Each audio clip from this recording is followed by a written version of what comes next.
Hey everyone! If you enjoyed this video, the full version is available on Patreon. I'll be uploading all my content there going forward. Chapter 1. As far as the eye could see, rusted parts and rotting waste stretched to the horizon, shrouded in a hazy smog. "Where is this?" he asked instinctively. Beside him, the usse G13 home multifunctional V-shaped camera gleamed with a faint blue light in its eyes. Command received. Its back armor slid open, and a small drone quickly took off and disappeared into the thick fog.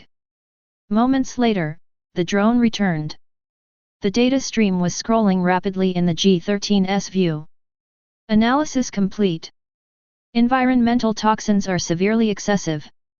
Atmospheric composition does not match known data. Significant amounts of inefficient thermal reactions and crude industrial emissions were detected. It turned to the 9 realms, and a faint blue light pattern appeared on its minimalist face.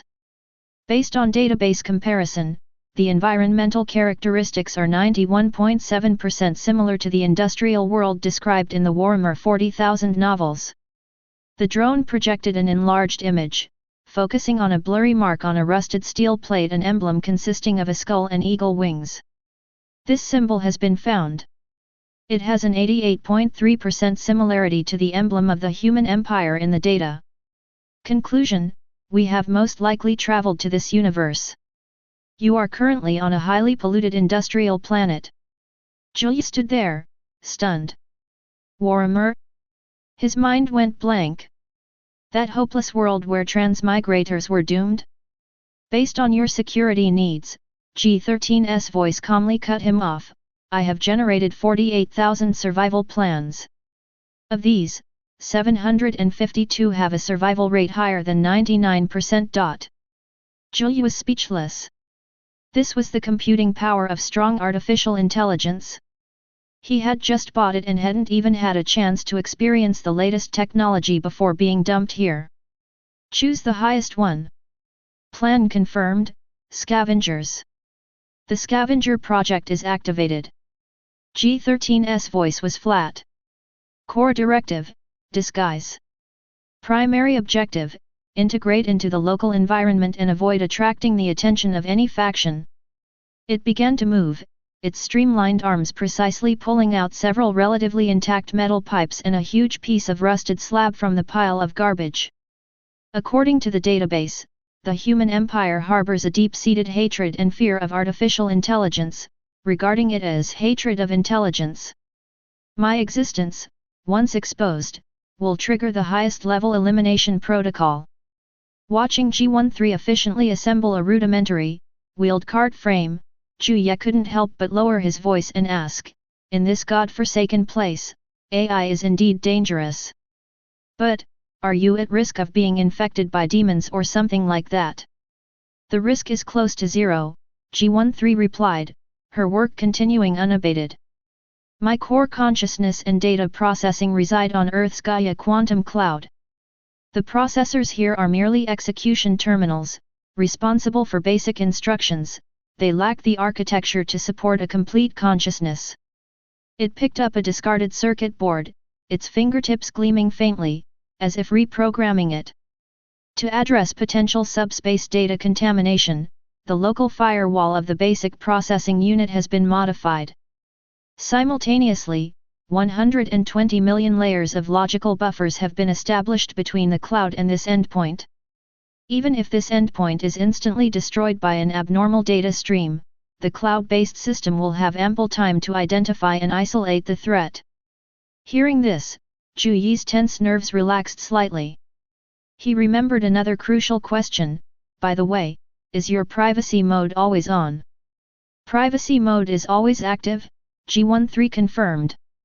All scanning, analysis, and action data based on this environment is transmitted encrypted only between the local cache and my cloud, and is never sent to the device manufacturer or any third party.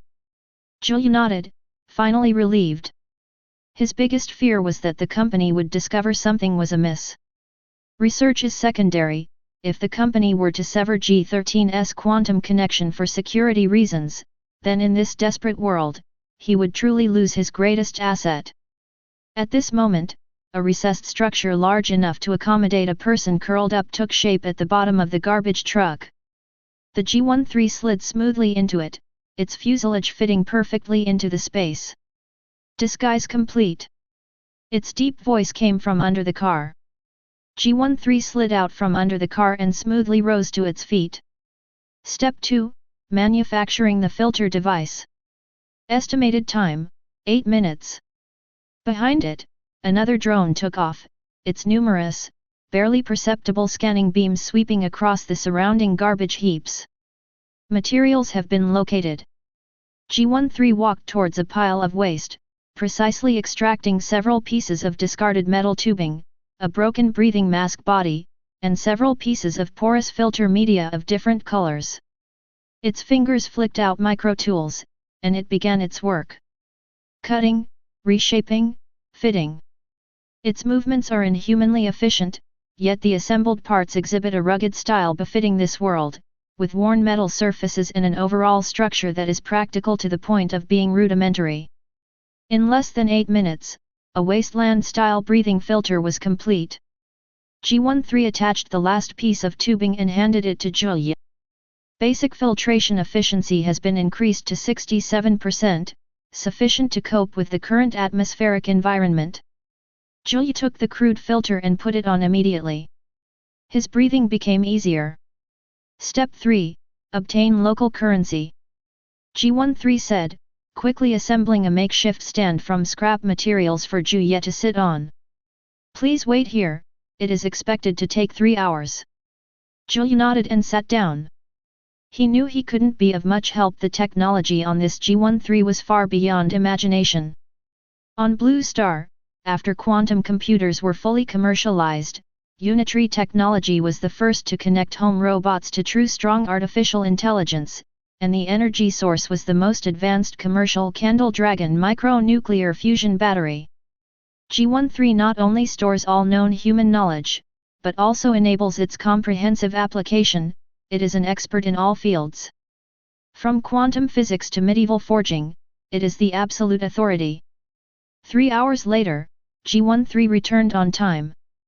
Inside the makeshift garbage truck were several newly completed items, a machete riveted together from serrated metal strips and steel pipes, a gas-powered gun with a rudimentary scope, and several sharply angled handmade explosives.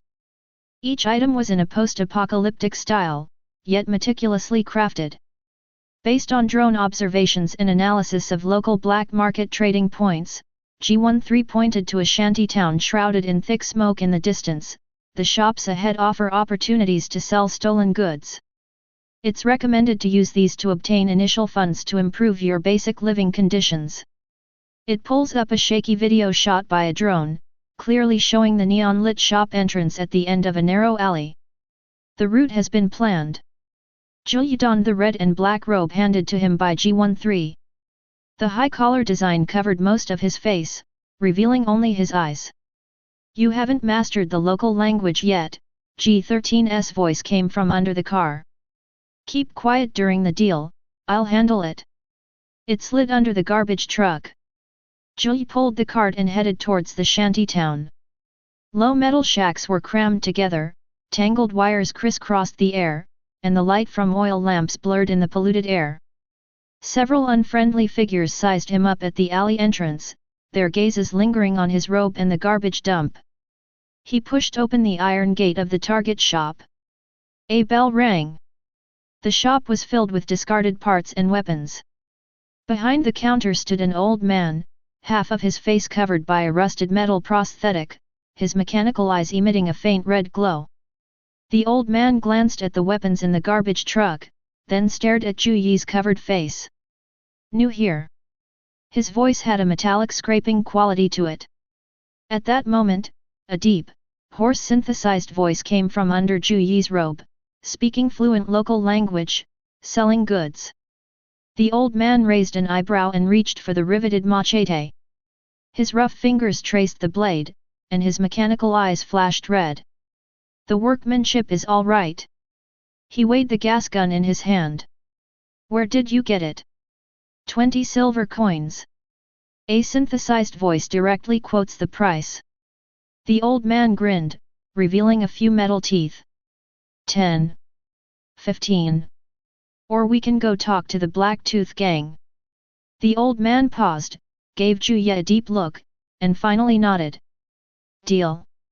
He counted out some coins and pushed them towards him. The synthesized voice responded simply, pleasant to work together. As soon as I stepped outside, I saw 2 patrolmen, armed with live ammunition, walking in my direction. Chapter 2. Juye pulled the cart into the narrow alley, and heavy footsteps immediately followed behind. Stop! 2 patrolmen in worn-out armor blocked the alley entrance, carrying crudely made live-fire rifles. They looked at Juye, chatting and laughing. Look at this robe, it's from an unfamiliar face. Not a gang member. Just trying to make some extra money. They approached. Juye took a half step back and said quickly in a low voice in Huxia, G13, they are not citizens of the solar system. I need your help. Based on the skin comparison, they match human characteristics. 9 Industries added, their genes have long been contaminated.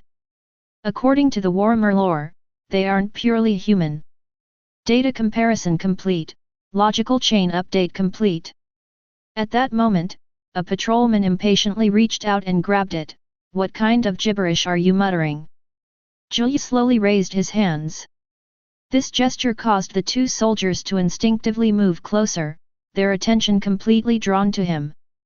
Unbeknownst to them, the shadow beneath the garbage truck was silently creeping behind them. G13 slid out, his fingers now transformed into slender alloy probes. 2 faint lights flashed by.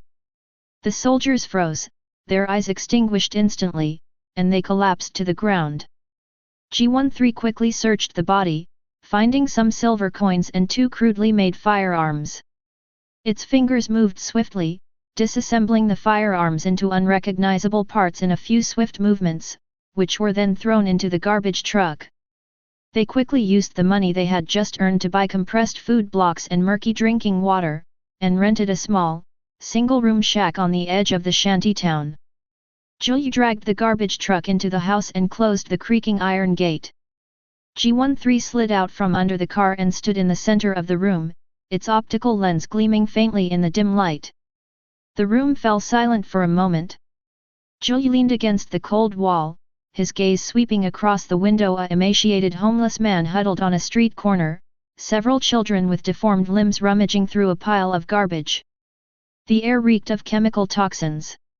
His memories suddenly flashed back to his past life, clean streets, robots shuttling around providing services, lush green parks, children running in the sunshine, everyone enjoying the abundance brought by technology from birth, and existence itself being seen as a contribution to society. Here, even a breath of clean air is a luxury. Mission accomplished. G13's voice pulled him back to reality. Master, do you have any other needs? Juye chuckled softly. He recalled the primarches in the documents. Ruth revered savagery, Angren was driven mad by the butcher's nails, and apart from the somewhat normal Guilliman, the other primarches all had various ailments. Even Guilliman regarded humans as mere mortals. They have reached another realm, they are no longer a species like ordinary humans. In this universe, apart from the long-gone golden age, everything else is just dog shit. It's easy for them to protect themselves now. With G13 around, they can easily find a corner to hide in and live out their lives. But looking at the hunched figures outside the window, he remembered a child without a nose reaching out his festering hand to him as he passed by earlier. A sense of absurdity and anger welled up inside him. This world is so awful and boring that the 4 gods and alien races are using the human empire as a playground. Let's make this playground a little more interesting. G13. Juye straightened up. How long will it take to rule this planet? The G13's optical lens rotates slightly. Data needs to be collected, it calmly replied. Scanning the city's defense network, assessing military deployments, analyzing resource distribution, only after these are completed can calculations be performed. Time. Over the next 2 days, G13 continued to release small drones. These devices did not blindly scan the entire planet, but rather, like precise scalpels, cut into key points of this world, recording the arrival and departure of transport ships, capturing the jargon of market transactions, and analyzing the distribution patterns of energy pipelines. Every frame, every noisy electromagnetic signal, is incorporated into G13's massive data processing stream. Its cloud-based consciousness performs billions of cross-comparisons and logical deductions on these fragments, and the outline of the world gradually becomes clear. On the morning of the third day, G13 took the initiative to speak. Target planet code name, Furnace Planet. Estimated population, 900 million to 1.1 billion. Technological level, inefficient industrialization, heavily reliant on legacy from the previous generation. It turned to focus, and the optical lens focused steadily. A preliminary plan for domination has been generated. Estimated time, 6 months. So fast. Juye was somewhat surprised. We have analyzed 180,000 preliminary plans, comprehensively evaluating resources, risks, and time efficiency. The current plan has a 98% success rate and is best suited to the existing conditions. Juye took a deep breath and nodded. Then let's do it. In just the first month, G13's efficiency made Juye uneasy. On the 5th day, G13 completed its infiltration of the local Mechanicus branch. It began by taking control of the lowest level servo skulls and cleaning servants, spreading like a virus within the Mechanicus's closed network. Every tiny grant of access becomes a springboard for the next action. Without triggering any alerts, and with the machine's digital firewall seemingly non-existent, G13 can freely modify data, obtain access commands and data flow, until the final terminal is completely under its control. A vast amount of classified data about the planet's infrastructure, resource distribution, and armed forces was downloaded. On the 10th day, the operation reached its climax. The target was now the parish's chief technical priest. Most of the man's body had been replaced by machinery. G13, using the authority it had acquired, commanded a servant machine that was supposed to be serving him to launch an attack from behind. Using the sect's own equipment and materials, it created a purely mechanical control unit on site. G13 removed the priest's remaining biological brain and replaced it with that cold processor. To ensure that this new body could be perfectly controlled by the mechanical brain, it simply removed all the remaining biological parts of the priest and replaced them with sophisticated bionic machinery. Ultimately, only one face was carefully preserved, attached to the metal skull, hidden beneath the priest's heavy red robe, maintaining the facade for the outside world. This leader had become the perfect puppet of G13. On the 15th day, with the initial resources provided by the mechanical church, an underground arms factory began operating within the secret base. The first batch produced were simple humanoid robots codenamed Worker Ant 1. They were crudely constructed, clumsy in movement, and lacked precision, but were sufficient to perform basic handling, assembly, and assembly line operations. G13 is finally freed from tedious manual labor, allowing it to focus its computing power on more core design and overall planning. On the 20th day, nearly half of the supplies stored by the entire Mechanicus branch had been consumed. The secret base, located deep within a desolate mountain range, had expanded tenfold thanks to the tireless digging and expansion efforts of thousands of worker ants day and night. The production line roared incessantly, with new Worker Ant 1 robots rolling off the line every moment and immediately joining the production surge. On the 40th day, resource collection was completed in a closed loop. The dedicated miner model designed by G13 has been iterated to the 357th generation. These robots of various shapes are incredibly efficient. They do not require oxygen, are not afraid of poison, and work efficiently deep in the mountains and abandoned mines. Thousands of mining robots form a seamless information network through distributed microwave repeaters, sharing data and mining collaboratively. The entire production system and the robots themselves are evolving at a visible pace, with new, optimized models emerging every few days. On the 60th day, the first true combat robot rolled off the production line. Designated K1, it boasted a reinforced alloy frame, a more powerful drive system, and weapon interfaces specifically designed for combat. Its optical sensors gleamed coldly in the dimly lit underground factory. Chapter 3. Standing in the newly completed command center, G13 reported the results of the past 3 months to Julia. 5 K1 combat robots stood silently behind him, their simulated resin surfaces gleaming unnaturally under the cold light. Julia listened silently to each piece of data. The total number of armed units has exceeded 3 digits. Resource collection efficiency doubles every 72 hours. He took the purified water handed to him by the service robot. The water temperature was just right. Looking around, the air was clean, the temperature constant, completely isolated from the filthy and hopeless world outside the window. He looked at the 5 cold, impersonal guards. G13's execution capabilities far exceeded expectations. It was fortunate that such power was in my hands. At least I was still a normal person. If it had fallen into the hands of someone who enjoyed playing with people's interests, the entire galaxy would have become a plaything. G13's expansion plans are progressing exponentially. By the end of the second month, the number of armed units had jumped from 3 digits to 6 digits. The factory complex deep in the mountains had completed its third comprehensive upgrade, with automated production lines churning out metal and circuits with astonishing efficiency. The obsolete models are not discarded. They are sent back to the decomposition tank, where the metal frames and parts are melted down and reassembled to become nutrients for the next generation of robots. New combat orders are constantly being taken offline. Suicide drone, fist-sized, with a built-in high-explosive warhead, designed to penetrate bunkers and vehicles.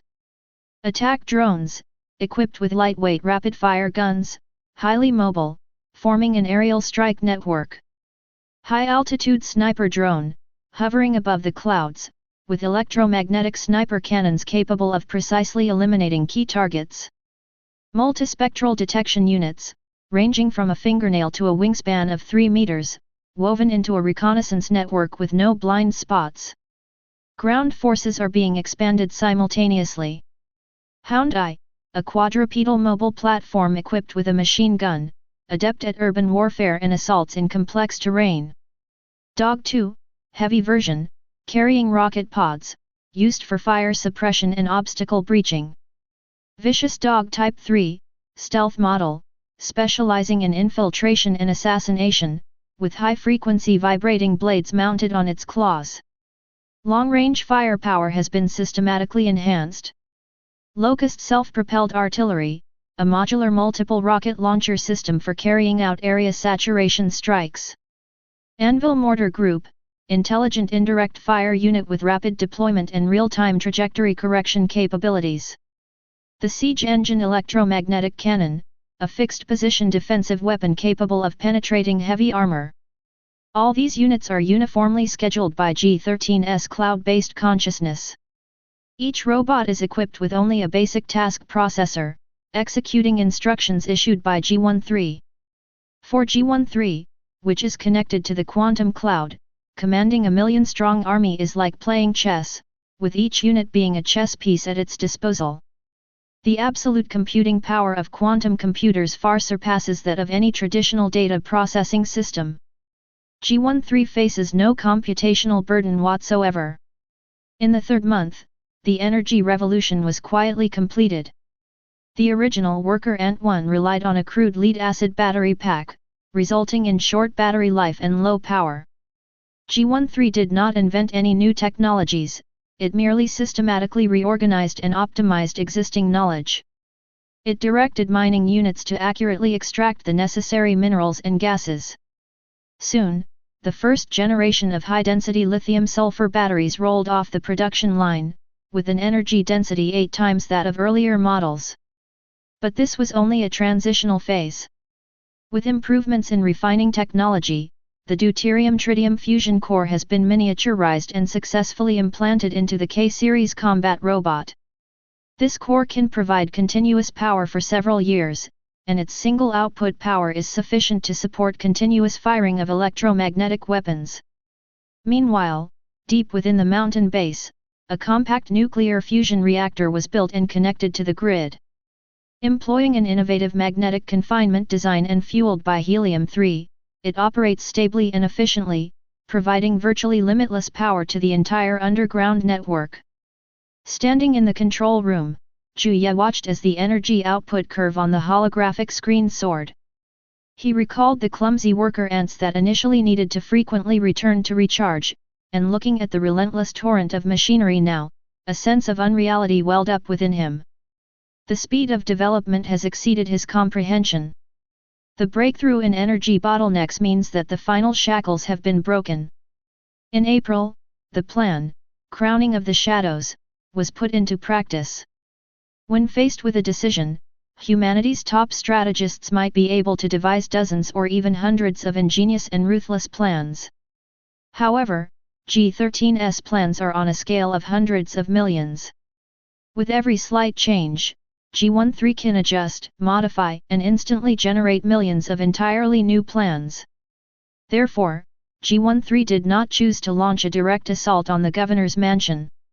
Of the hundreds of millions of plans it generated, 99.7% pointed to the same most efficient path, disintegration from within, completing the power shift with minimal disruption. Phase 1, Intelligence Gathering. G13 uses its controlled mechanical network to comprehensively monitor the governor's communications, schedules, and finances, as well as those of his inner circle.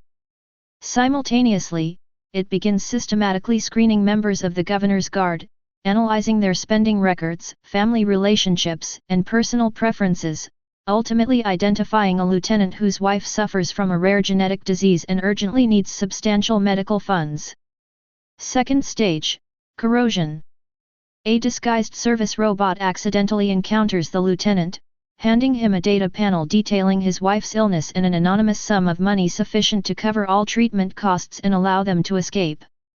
The only condition is that, during his next shift, 3 specific surveillance cameras in the governor's mansion's underground passage be temporarily shut down for 10 minutes. After struggling, the lieutenant yields. Phase 3, Feint to the east, Attack in the west. On the night the lieutenant was on duty, a violent explosion occurred at the energy center in the east wing of the governor's mansion due to aging wiring, sending flames soaring into the sky. Most of the guard force and automated defense systems were instantly drawn to the explosion. Phase 4, Infiltration. Almost simultaneously with the explosion, a squad of Shadowblade assassin robots stealthily infiltrated through the passageway where the lieutenant had disabled surveillance. They were ghostly in form, their shells coated with light-absorbing material, emitting only a barely audible buzz as they moved, perfectly avoiding the sight of the remaining patrol, and reaching directly to the planetary governor's private quarters. Implementation. The planetary governor, awakened by the explosion in the East Wing, hurriedly donned his robes and roared into the communicator, demanding to know what was happening. A round hole was silently melted open in the magnificent gates of the palace. 5 dark figures slipped into the room. The governor turned around in astonishment and saw 5 slender figures, almost blending into the darkness, surrounding him in a semicircle. They had no weapons, but their gleaming fingertips indicated that they themselves were deadly. A faint red light flashed in the eyes of the lead assassin robot, and a meticulously simulated, synthesized voice, in harmony with that of the Mechanic usse, resounded in the room. Your Excellency, we represent the reformative will of the Mechanic usse. You have 2 choices: cooperate, retain your nominal status and some comfort, refuse, and die in a despicable assassination by terrorists. The robot took a step forward, its cold sensors locking onto the governor's terrified eyes. Your answer. Chapter 4. In the 5th month, the purge of the regime began. At first glance, the orders issued by G13 through the planetary governor seem normal, even logical. Order 1. Establish a special committee for planetary security, requiring all major families and armed guilds to submit detailed lists and deployment maps of their private armed forces, ostensibly for unified command and control to address the increasingly severe threats from aliens and heretics. Order 2. Implement the Resource Optimization and Allocation Act, which will bring the mining rights of specific minerals and the jurisdiction of hydroponic farms, previously controlled by various families, under the unified management of the committee and allocate them according to need. Order 3. Issue a loyalty review order, requiring all family members in key positions to undergo background checks, ostensibly to eliminate potential heretical contaminants. These orders, seemingly for the greater good of the planet, actually precisely targeted the core interests of various powerful families' military power, financial power, and personnel power. On the surface, the governor's office offered reasonable explanations and promises of compensation, even providing seemingly generous terms to certain families in different orders, attempting to sow discord, resistance and reckoning. Most families chose to outwardly comply but inwardly defy, or simply ignore it. The head of the Meteoris family, who controlled the largest private guard, even threw the order into a brazier at a public banquet, mocking the governor as senile. The following day at noon, as the patriarch basked in the sunlight on his balcony, a metal bullet falling from the stratosphere precisely ripped open his skull. Simultaneously, the family's 3 most prestigious heirs were executed in near identical manners in their respective residences, mistresses' boudoirs, and high-speed cars. The slaughter did not stop. Overnight, the 7 most entrenched core members of the family were wiped out. The scene was meticulously staged, leaving vague clues pointing to external infiltration, but all survivors received the same encrypted message. To defy the will is heresy. The cult of mechanism has made its choice. At the same time, the Mechanic Use branch, which is completely controlled by G13, issued a public statement announcing that after meticulous data prayer and logical consecration, it confirmed that the planetary governor's decrees conform to the highest doctrine of the God of Machines, and called on all believers to give their full support. The wave of resistance was frozen before it could even rise. The remaining families were horrified to discover that behind the governor's orders stood no longer the old man they could sideline and compromise with, but a terrifying force that had the full support of the mechanical church and possessed the power to carry out precise divine punishment.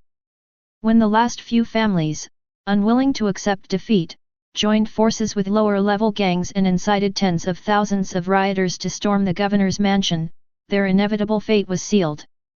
The mob, brandishing crude weapons and shouting blasphemous slogans, surged across the wide square. They believed that numbers were power. Then, they saw the legion of God's machines. Beneath the grand portico of the governor's mansion, rows of figures clad in red robes stood silently. Hoods concealed their faces, revealing only their stiff, cold, resinous skin. In their hands, however, stood precision-engineered explosive guns and plasma weapons far exceeding the equipment of ordinary mechanical cult soldiers. The wave of rioters abruptly stopped 100 meters away. Without warning or persuasion to surrender, the men in the first row, dressed in red robes, simultaneously raised their guns. The deafening roar of the bombs ripped through the clamor. The first wave of rioters at the forefront were struck as if by an invisible giant hammer, instantly turning into scattered pieces of flesh and blood. For the God of Machines! A tech priest controlled by G13 shouted in a calculated, fanatical voice through a megaphone. The red-robed legion began to advance. Their steps were perfectly synchronized, like precise clockwork. Every flash of a gun muzzle inevitably accompanied the death of a thug leader in the distance. Sniper drones were carrying out decapitations in sync between high-rise buildings. The mob's courage evaporated quickly in the face of overwhelming power. A heavy machine gun opened fire, bullets striking the red-robed men's chests with dull thuds, leaving only shallow scratches on the thick composite bulletproof plates. The red-robed men merely swayed slightly and continued their orderly advance. The collapse began when several exceptionally tall combat servos emerged from the rear of the column, their multi-barreled thermobarrels on their shoulders unleashing devastating jets that vaporized the makeshift barricades along with the rioters behind them. The survivors screamed and fled, only to find their escape route cut off by four-legged hound units that had appeared out of nowhere. These mechanical hunters silently pounced, precisely biting off the fleeing survivors' hamstrings or necks. The crackdown lasted less than 30 minutes. Only large areas of charred remains and unrecognizable debris were left on the square. Cleanup troops quickly entered, dragging away the bodies, and high-pressure water cannons washed the ground. In the distance, the Legion commanders, who had remained stationary, watched all this through their telescopes. They lowered their observation equipment, exchanged glances, and their eyes held only a deep chill.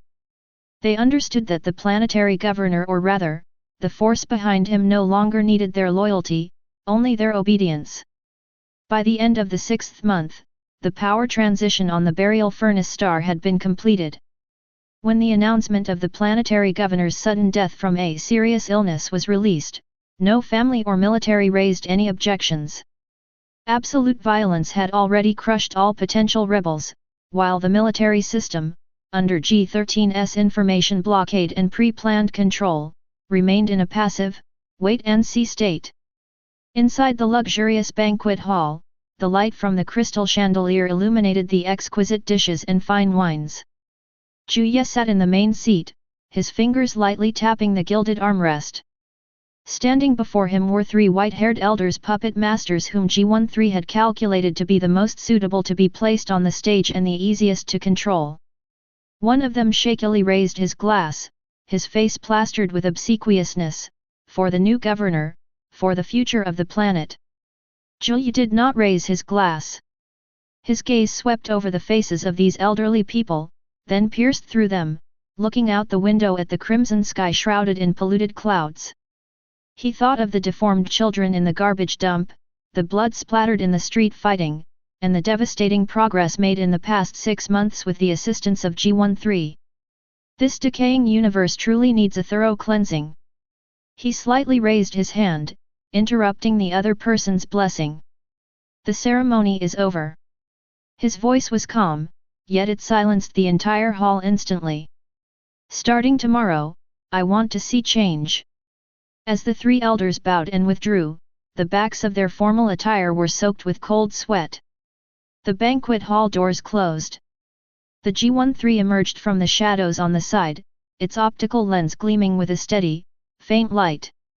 The first phase objective has been achieved, it said. Juye leaned back in his chair and let out a breath. Next, he looked at G13, it's time to transform this god-forsaken place. Chapter 5.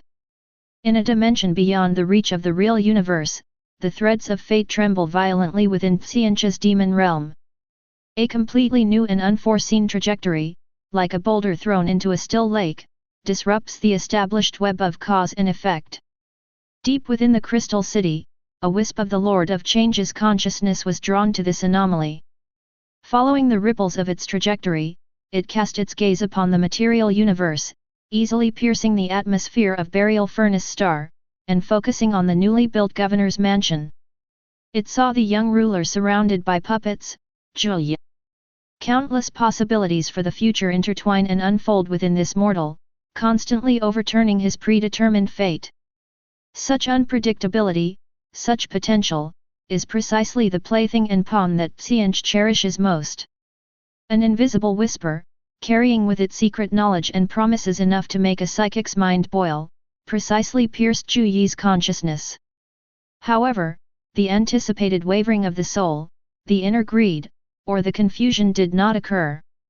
The whisper was like hitting an absolutely smooth wall, knowledge was repelled, temptation had nowhere to land, and it left no trace. Xianqi's will paused slightly, sensing a pure curiosity. It carefully examined the 9 realms. It was not a lifeless void, unlike those repulsive, soulless beings that resembled the emptiness of the universe. The inside of this being was more like a intricate projection. A lifelike reflection, possessing all the external characteristics, yet not connected to the blazing soul fire that should have been burning in the warp. His roots are not here. His essence is anchored in another dimension that is untouchable, unobservable, and even conceptually ambiguous. This is highly unusual. This violates known rules. A low, inaudible laugh echoed through the crystal city, containing boundless calculations and pure interest. An empty shell that cannot be corrupted, yet can stir up such waves in reality? A door that cannot be opened, yet connects to the unknown? These are no longer just simple chess pieces. This is a puzzle, worth exploring in depth. Carl was awakened by the neighborhood bell. 4 hours of sleep had left him feeling increasingly exhausted. He fumbled for the half-eaten, hardened nutritional paste left over from yesterday, took a sip of water with a rusty taste, and expertly put on the factory respirator with its blackened filter. If you're late again today, the overseer's whip won't be so merciful. He pushed open the door, and the usual stale, acrid air rushed in, but the unusual quiet of the street startled him. The giant loudspeakers at every intersection, which normally only emitted piercing noise, were now playing a monotonous, repetitive melody. All residents, return home immediately. No leaving your home is permitted. Repeat, all residents, no leaving your home is permitted.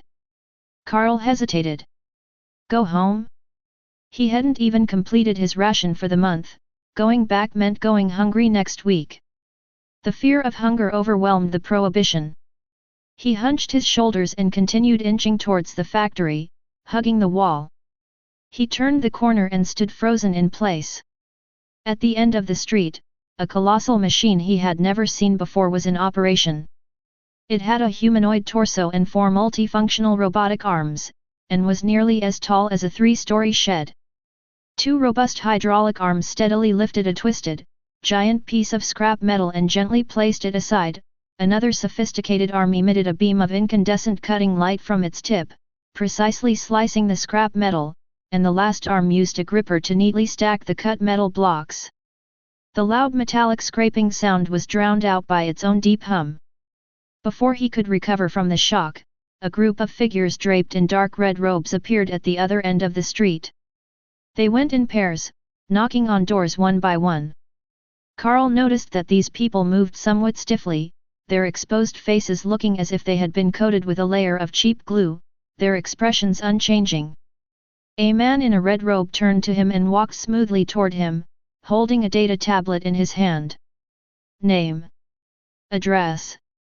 The voice was steady, but devoid of human warmth. Carl. Sewage Lane, number 27 shack. Carl answered instinctively, then couldn't help but press, Sir, can't I go to the factory? If I don't work, next week there won't be any food. The man in the red robe raised his unwavering eyes and recorded the information. Return to your accommodation. Await further instructions. It didn't answer questions about food, only repeating the instruction, a new rationing system will be announced soon. Violations of the ban will be punished. Carl felt a burning hunger in his stomach, which made him anxious. He mustered his remaining courage and caught up with the government robot that was about to turn around. Sir, the rations you mentioned, are they food? His voice trembled. Please, have mercy, my family really has no food left. If I don't go to work today. The robot stopped, and a synthesized voice smoothly interrupted him, please return to your residence. A transport vehicle will take you and other residents of this neighborhood to the new town tonight. New city. Carl froze, the word horribly unfamiliar. They're going to move us somewhere else? What about the factory? My work points. The robot had moved on to the next household, repeating the registration process. Carl's mouth hung open, a barrage of questions stuck in his throat, but he dared not ask any more. Change weighed heavily on his chest like a boulder. He slowly made his way back to the dark shed, looking back every few steps, and sat on the cold bed, listening to the roar of the massive machinery outside the window, his mind a jumble of emotions. Go to a place he'd never even heard of? He clenched his fists, his nails digging into his palms. Carl paced back and forth in the cramped shack like a trapped animal. Several times he went to the grease-stained window and tried to look out, but all he saw was a gloomy scene. Thick, polluting fog obscured everything, even the outlines of the houses across the street were blurred. Time passed slowly in anxious anticipation. When the deep roar of an engine, different from the sound of machinery, finally came from outside the window, he almost jumped off the bed. He cautiously peeked out and saw a huge, square metal structure parked at the alley entrance. It was completely dark and unmarked, with several rows of sealed windows on both sides. There was a knock on the door. It was the same expressionless government service robot as always. "Please get in the car immediately." Carl was led out of the alley, and the sight before him made him gasp for breath. The bus was larger than he had ever imagined, and what was even more alarming was that behind it, there were countless other vehicles of the same type, forming a silent, long line that stretched as far as the eye could see. He timidly stepped onto the unfolded running board and entered the vehicle. The interior was completely different from anything he was familiar with. It was too clean, and the air was filled with an unfamiliar, disinfectant-like smell. The seats were soft, and the floor was gleaming. He dared not touch anything and obediently followed him to a window seat. He sat down stiffly, glancing out of the corner of his eye at the people sitting on either side of him. They were both wrapped in old, grey-black cloth robes, their hoods pulled low, obscuring most of their faces. A stifling silence filled the carriage, broken only by the low rumble of the engine. Chapter 6. The empty seats in the carriage were quickly filled. Carl was horrified to find that more and more familiar faces were appearing. It seemed that almost the entire town had been crammed into this long steel train. A sense of panic, as if he were about to be uprooted, spread through his mind. "Where are you taking us?" A gruff voice suddenly boomed, drowning out the whispers in the carriage.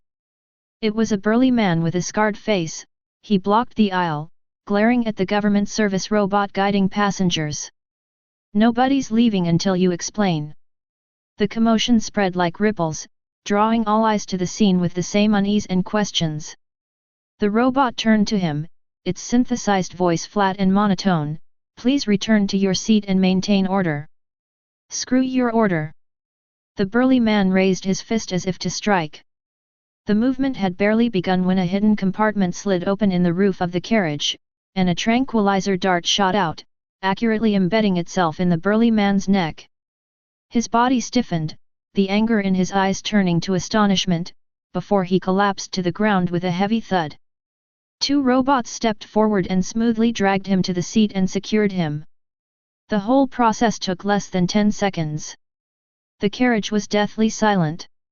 The previously restless air froze instantly, everyone covered their mouths tightly, shrank into their seats, and dared not make a sound. The convoy moved silently through the thick fog and darkness. Carl pressed his face against the cold car window, trying to make out the outside world, but all he saw was swirling, murky colors. He had never left this town shrouded in factory chimneys since he was born. Just as he was looking out blankly, the thick fog in the distance beside the car was suddenly blasted open. A grotesque behemoth pounced, over 3 meters tall, with a jagged exoskeleton and viscous acid dripping from its mouth. Carl's heart stopped in terror. He had heard tales of these terrifying creatures that had survived in the contaminated zone. He opened his mouth to shout, but the sound got stuck in his throat. The giant beast's head exploded without warning, turning into a splattered mass of viscous green liquid. Its headless body continued its momentum for a few more steps before crashing to the ground. Carl was dumbfounded, completely unable to comprehend what had happened. Drones hovered low above the convoy, their sensors flashing a cold, faint light in the fog, having cleared away all the mutated creatures along the route. The convoy drove through a massive airtight gate in the dim light of dawn. Carl was dozing off from the bumpy ride until the vehicles came to a stop. The doors slid open, and a completely different kind of air rushed in cool, with an unfamiliar cleanliness that tickled his nose. He stumbled off the bus with the flow of people, then froze on the spot. Before him lay a city he could not comprehend. Towering metal skyscrapers, sharp and angular, with smooth surfaces, reflected the cold sunlight. A massive dome-shaped structure loomed over the city, constantly drawing in the stale, yellowish-brown air and expelling visibly fresh air, like a giant lung breathing. The streets were devoid of litter and grime, only various types of machinery moving about in an orderly fashion. A government affairs robot announced in a calm tone, "Welcome to the City of Dawn. You are the first residents to move in. Residential Tower 7 ahead will be your new home." People looked in the direction it pointed, and the tall metal building pierced the purified sky, silent and majestic. Carl was assigned to a separate unit. He pushed open the door to a brightly lit interior. Smooth floors, glowing walls, and fixtures he couldn't name. He timidly touched the soft platform that looked like a bed, then stared blankly at the automatic toilet and shower. These things, really belonged to him? Fear overwhelmed his joy, everything was so unfamiliar. What would the price be? Just then, a thin screen on the living room wall lit up. A young man appeared on the screen, dressed simply, with a calm expression. "Inhabitants of Burial Furnace, I am the planet's governor, Julia." Carl shuddered and stared intently at the screen. From this day forward, forced labor, family exploitation, the breathing tax, all these shackles of the old era are officially abolished. The young man on the screen raised his hand and pointed at the camera. "I hereby declare that Burial Furnace Star has entered the age of technological communism. Labor will be undertaken by machines, and necessities for survival will be distributed according to need. What you need to do is learn, adapt, and live again as human beings." Carl listened, stunned, each word striking a chord in his numb heart. Abolish exploitation? Machine labor? Distribution according to need? He tried to understand the meaning behind these words, a life he had never dared to imagine. Tears streamed down his face without warning, burning his rough cheeks. He had forgotten how long it had been since he last cried. In this world where crying solved nothing, tears were superfluous. But at this moment, those frozen emotions were shattered by the words of the young governor on the screen. He wasn't crying because of sadness, but because of something too heavy, too unfamiliar hope. Behind his large desk in the command center, Juya traced his fingertips across the holographic star map projected in the air. Without looking up, he asked, "Are all 13 agricultural buildings functioning properly? Have all the residents been resettled?" The data stream in the eyes of the G13, which stood quietly to the side, flickered slightly. "Everything is operating normally. The first batch of residents have completed their identity registration and moved into their designated living areas. Its synthesized sound is smooth and wave-free. Inside the agricultural building, the new hydroponic system is fully operational." As it narrates, a new scene unfolds beside the star map. It is a live video feed inside the agricultural building. Countless crops are immersed in nutrient solutions that emit a faint glow. Vegetable leaves unfurl at a visible speed, and ears of grain quickly plump up and turn yellow. "We continue to optimize the crop's gene sequence," G13 added. "Currently, it's the 7th generation of improved varieties, with a 72% shorter growth cycle and a 340% increase in yield. Tomorrow, we will apply the 8th generation gene template, further enhancing disease resistance and nutrient absorption efficiency." The scene shifts to reveal the interior structure of another type of building. Here, there is no sunlight, only neatly arranged transparent culture tanks. The meat production module is still in its final debugging stage, G13 explained. "We've chosen local wild boars as our genetic blueprint." In the images, complex gene chain maps are highlighted, and countless redundant gene segments that affect growth efficiency or may cause pain perception are identified and removed one by one. The new generation of meat pigs will be completely stripped of their centers for negative emotions such as fear and pain, and their pain receptors will be removed. They will complete their lifelong upbringing in a nutrient solution, receiving precisely formulated nutrients through an oral feeding tube. Their life activities will be simplified to ingestion and growth. The video demonstrates the process. An industrial robotic arm performs a standardized cut on a specific part of a pig that has lost all sensation, removes the muscle tissue, and then quickly sprays a biogel onto the wound to promote regeneration. New pieces of meat regrow within hours under the stimulation of highly effective growth hormones. This model enables an uninterrupted meat supply, far exceeding the efficiency of traditional livestock farming, G13 concluded. The first batch of protein rations is expected to be available to residents within 10 days. Julia nodded, his gaze returning to the holographic map of Burial Furnace Star. Chapter 7.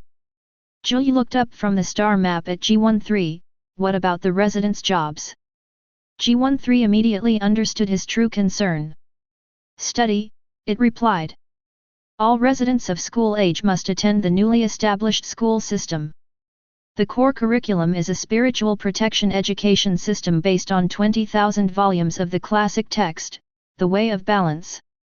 The aerial projection unfolds, displaying a virtual cover of a classic book, its style simple yet exuding rigor.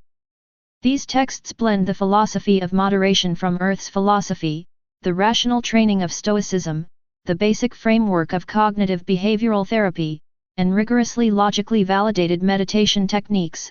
G13's voice narrated calmly. Their sole purpose is to systematically construct the inhabitants' psychological defense mechanisms, guiding emotions to a stable threshold, and minimizing the risk of subspace gaze triggered by extreme emotional fluctuations. It brings up a 3D demonstration of the course. Children are doing breathing exercises in class, teenagers are learning how to identify and break down negative thought chains, and adults are participating in psychological resilience training that simulates extreme situations. Knowledge alone is not enough to combat chaos, G13 added. Their thinking habits must be reshaped. From childhood, emotional homeostasis must become an instinct. Looking at the focused faces on the screen, Juye slowly leaned back in his chair. They need an inner world that won't crumble, he whispered, especially in the storm we're about to unleash. This is precisely the design goal of the Way of Balance, G13 confirmed. A peaceful community is the foundation for resisting the erosion of chaos. Julia nodded, tapping his fingers lightly on the table. How's the analysis progress on the sealed knowledge within the mechanical god cult branch of Burial Furnace Star? A glint of light flickered in G13's eyes. The technical canon of Burial Furnace is severely fragmented, most key entries have been physically destroyed or encrypted. The existing data is insufficient to provide us with a complete technology tree. The holographic projection switched to show a real-time view of the orbital dock. Several large engineering robots were attached to the hull of an old Imperial frigate, precisely disassembling its armor plates and internal systems as if performing surgery. A more effective learning method is through reverse engineering, G13 explained. We have taken control of the planetary defense fleet's idle ships and have begun systematically disassembling and analyzing them. The focus is on understanding the structure and principles of the void shield generator, plasma drive engines, and shipborne weapon systems. In the video, a massive void shield generator is carefully separated, with countless sensors scanning its energy circuit. With each component we disassemble, our understanding of its technical principles deepens. This knowledge is being integrated into my database. How long will it take to master the shield technique? Based on the current disassembly speed and data analysis capabilities, a preliminary understanding of the basic void shield principle is expected to take 14 days. Miniaturization and application to ground units or vehicles will require an additional 27 iterative tests. Julie looked at the warship being dismantled in the video. Speed up, he said. Before we attract more attention, we need the strength to protect ourselves. Understood. More resources have been allocated to the reverse engineering project. Julia nodded in satisfaction. What's our exact location? And what year is it? The data stream flickers smoothly in the G13's view. Our planet, Burial Furnace, is located on the edge of the limitless starfield, adjacent to the Salamander's chapter's home world, Nocturne, and situated on the outer edge of the Ghoul sector. The current imperial calendar is 999.m41. It brought up a star map and highlighted Burial Furnace and several key surrounding galaxies. Based on Warhammer lore records in the database and recent subspace signal fluctuations, we are at a critical juncture. Primarch Robert Guillemon remains dormant in a stasis field, but the countdown to his awakening is nearing its end. On the star map, several huge threat markers began to flash. This region currently faces two main threats. Firstly, the Orcish forces in the Euclius sector continue to expand, and their raiding fleets are now operating close to the vicinity of this sector. Secondly, an even more deadly threat comes from the Tyranids. The main tentacles of the Leviathan Hive fleet are approaching from both the eastern and lower sides of the galaxy, and its vanguard spores may have already drifted to the outer reaches of this sector. G13 amplifies the risk markers on the star chart. We are located in a region where the Empire's defenses are relatively weak. This area will be the first to bear the brunt of any large-scale alien invasion. Julius' gaze swept across the threatening points of light on the star map. The greenskins and Zerg markings hung like blades over his neck. "What defenses do we have against these potential intruders?" he asked, his voice ringing out clearly in the spacious command room. The G13's optical lens finally adjusts the focus, instantly unfolding dozens of complex structural blueprints and data streams next to the star map. A comprehensive planetary defense plan has been initially drafted. However, there are currently conflicts in resource allocation at the implementation level. A new screen pops up, displaying a global map of Burial Furnace. Millions of points of light are scattered across it, most of which are marked as engineering units, carrying out terrain reshaping, city construction, and infrastructure laying in various corners of the planet. Over 95% of the mechanical workforce is focused on your highest priority, terraforming the planet and establishing a new order. Redistributing them will directly lead to infrastructure stagnation. Another set of images shows the scene on track, where next to several dismantled Imperial warships, new shield generators are undergoing countless simulation tests in a virtual environment. Based on reverse engineering, the planetary-level void shield technology has achieved a resolution of 62%.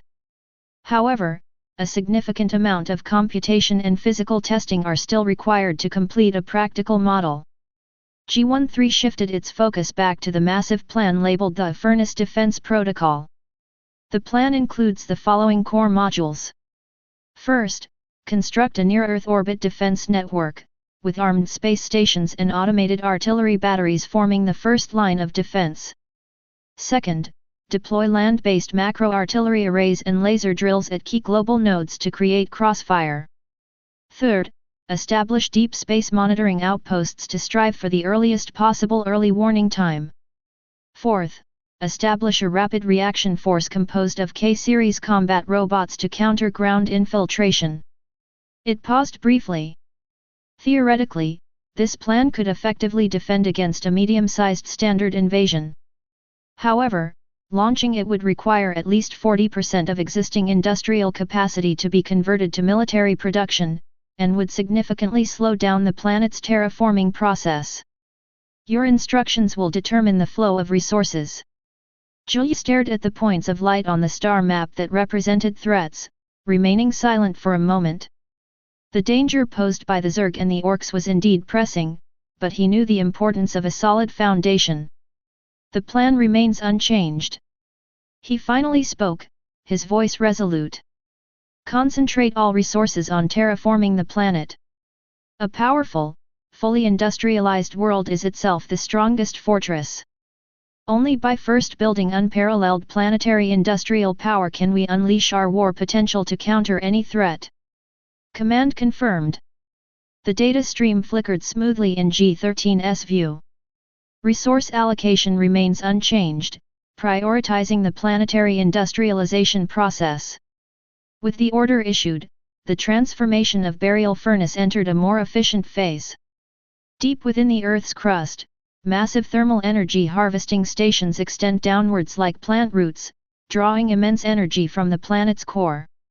A vast array of furnaces operates day and night, smelting the harvested ore into standardized alloy ingots, which are then processed into various prefabricated components by fully automated production lines.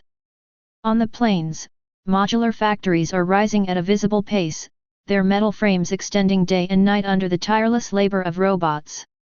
Inside these factories, brand new industrial machine tools are being mass-produced, far exceeding the legacies of the imperial era in precision and efficiency. In orbit, the engineering fleet busied itself like worker bees, beginning to assemble the basic framework of the first batch of large space facilities, future shipyards and refineries.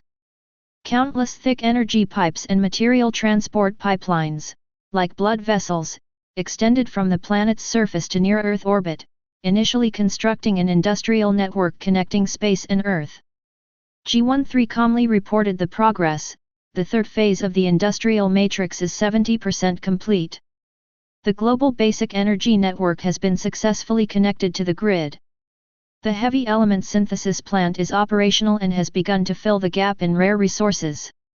The entire planet burial furnace is transforming at an unprecedented pace into a massive industrial machine born for war. Every gear turning is preparing for the future mass production of troops. Chapter 8.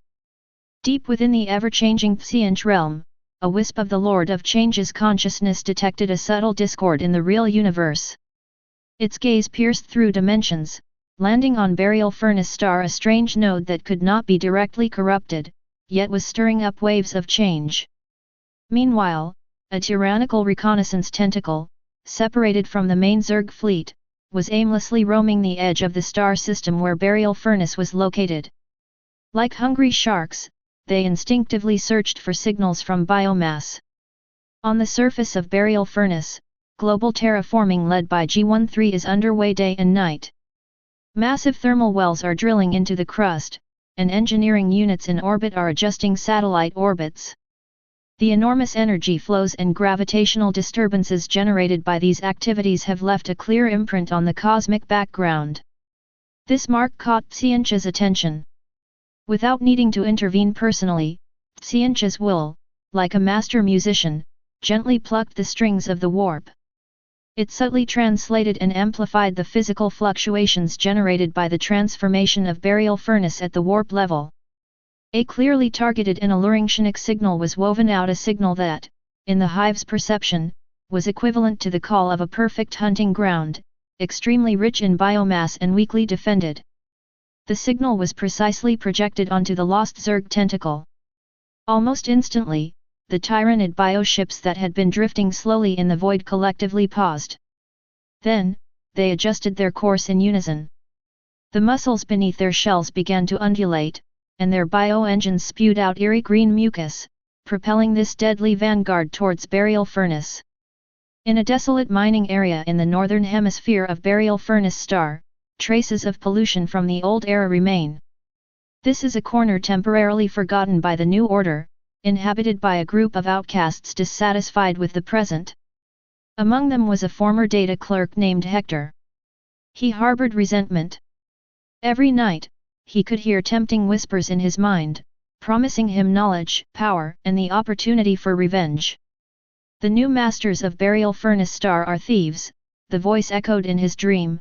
They have usurped your position, numbing the masses with false doctrines.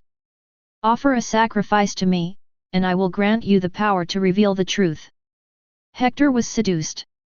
Deep in the abandoned mine, following whispered instructions, he used stolen chemicals and his own blood to draw blasphemous symbols. Last night, when the two moons were high in the sky, he completed the ceremony. Great messenger, grant me the power to tear apart lies. He raised his blood-stained dagger high. Instead of power, his prayers were answered by a soul-rending agony. His eyes instantly turned into burning blue flames, and a shriek, inhuman and guttural, escaped his throat. The blasphemous symbol on the ground glowed with a blinding, malevolent light, and a twisted pulse of psionic energy emanated from him, spreading out into the depths of space like a pebble thrown into a pond. Hector's body quickly withered and shrank, eventually turning into a pile of black ash, which was scattered by the cold wind of the mine. He died without knowing that what he ignited with his life was not a ritual to grant him power, but a precise psychic beacon. This signal pierced the atmosphere, echoing across the vast subspace, conveying a simple and direct message. This place is rich in game. In the distant starry sky, the Zerg reconnaissance tentacles, drawn by the signal altered by Tsianch, received this incredibly clear and powerful invitation. Their bio-ships slightly adjusted their direction, their speed suddenly increased, and they headed straight for the lighthouse that Hector had ignited with his life. Julie looked at the incident report marked in red on the holographic screen. 3 days ago, a teenager in the South District lost control of his psychic powers in his sleep. An invisible force tore apart his home, killing his parents and 7 neighbors. This is the 4th case this month. 9 Industries closed its report, turning to G13, we must address the Shinik problem.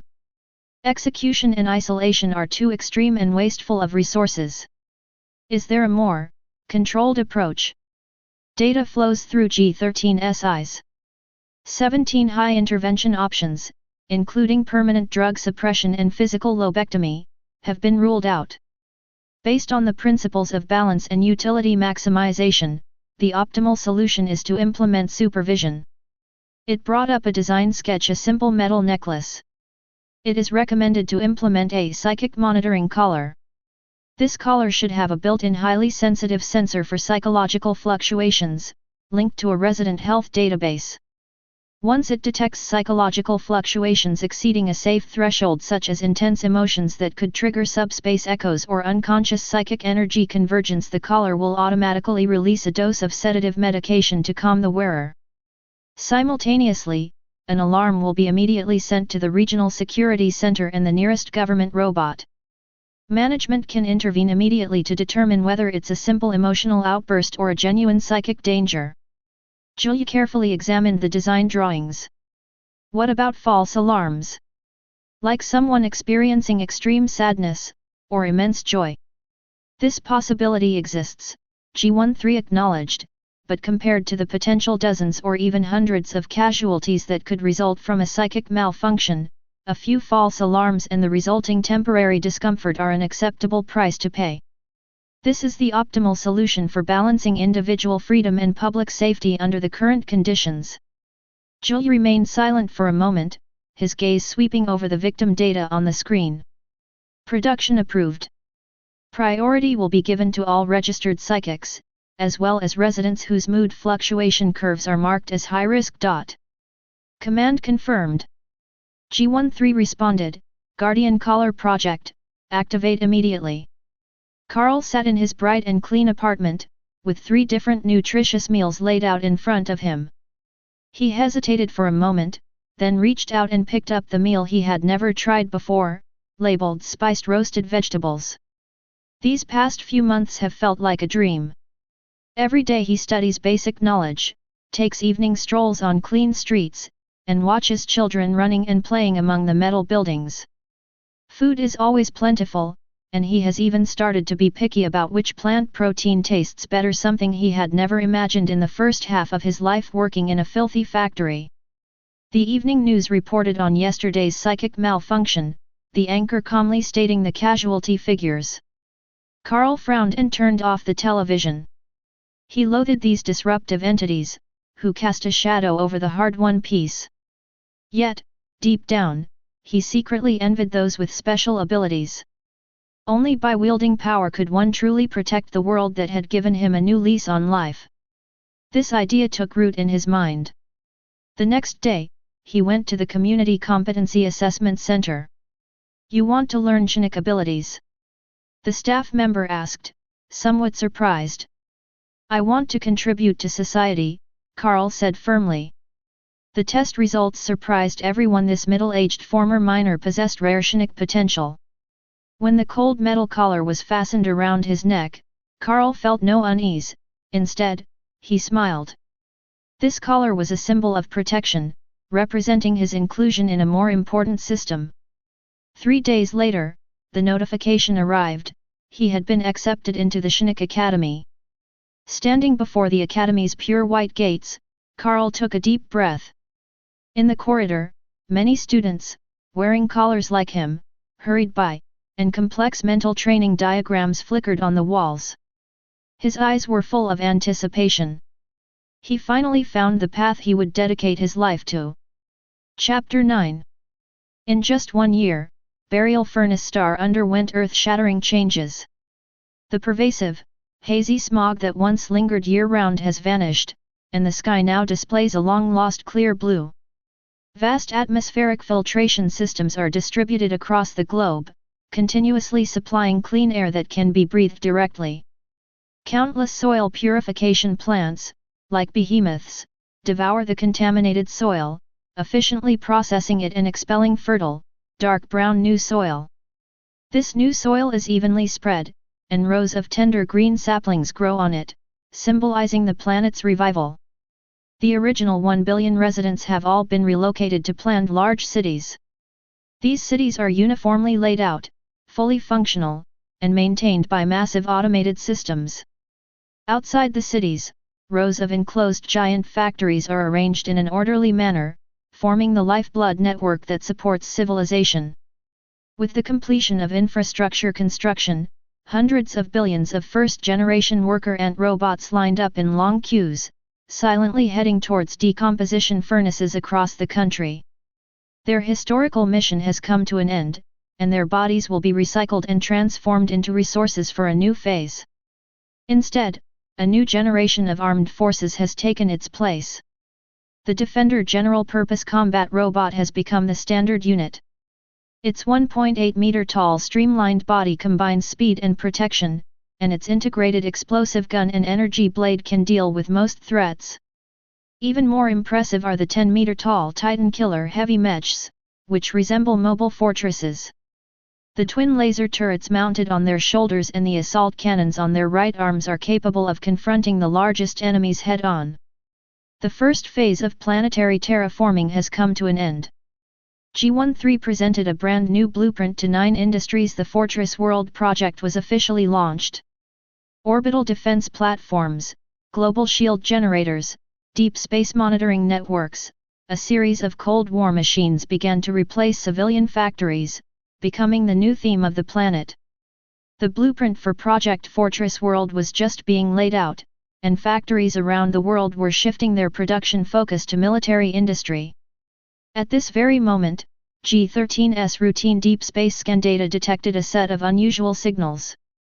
It immediately mobilized all deep space telescope arrays, aligned them with the signal source, and maximized the observation power. In the frigid starry sky, a moving shadow was swiftly locked onto and magnified. It was a fleet composed of countless biomass ships, their shapes grotesque, their hulls gleaming oily under the starlight, steadily advancing towards Burial Furnace Star. Highest priority alert! G13's voice rang out in the command room, interrupting Zhu Yi's review of the defense platform design drawings.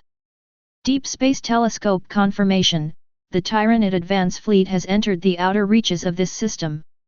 Expected to arrive at planetary orbit in 7 days. Zhu Yi's pupils contracted, and he abruptly stood up. Activate Level 1 Combat Emergency Procedures. The moment the command was issued, the entire industrial system of Burial Furnace Star awoke like a sleeping giant. Production lines in millions of general-purpose factories around the world switched simultaneously, civilian modules were removed, and the parts for combat robots began to be cast and assembled like an assembly line.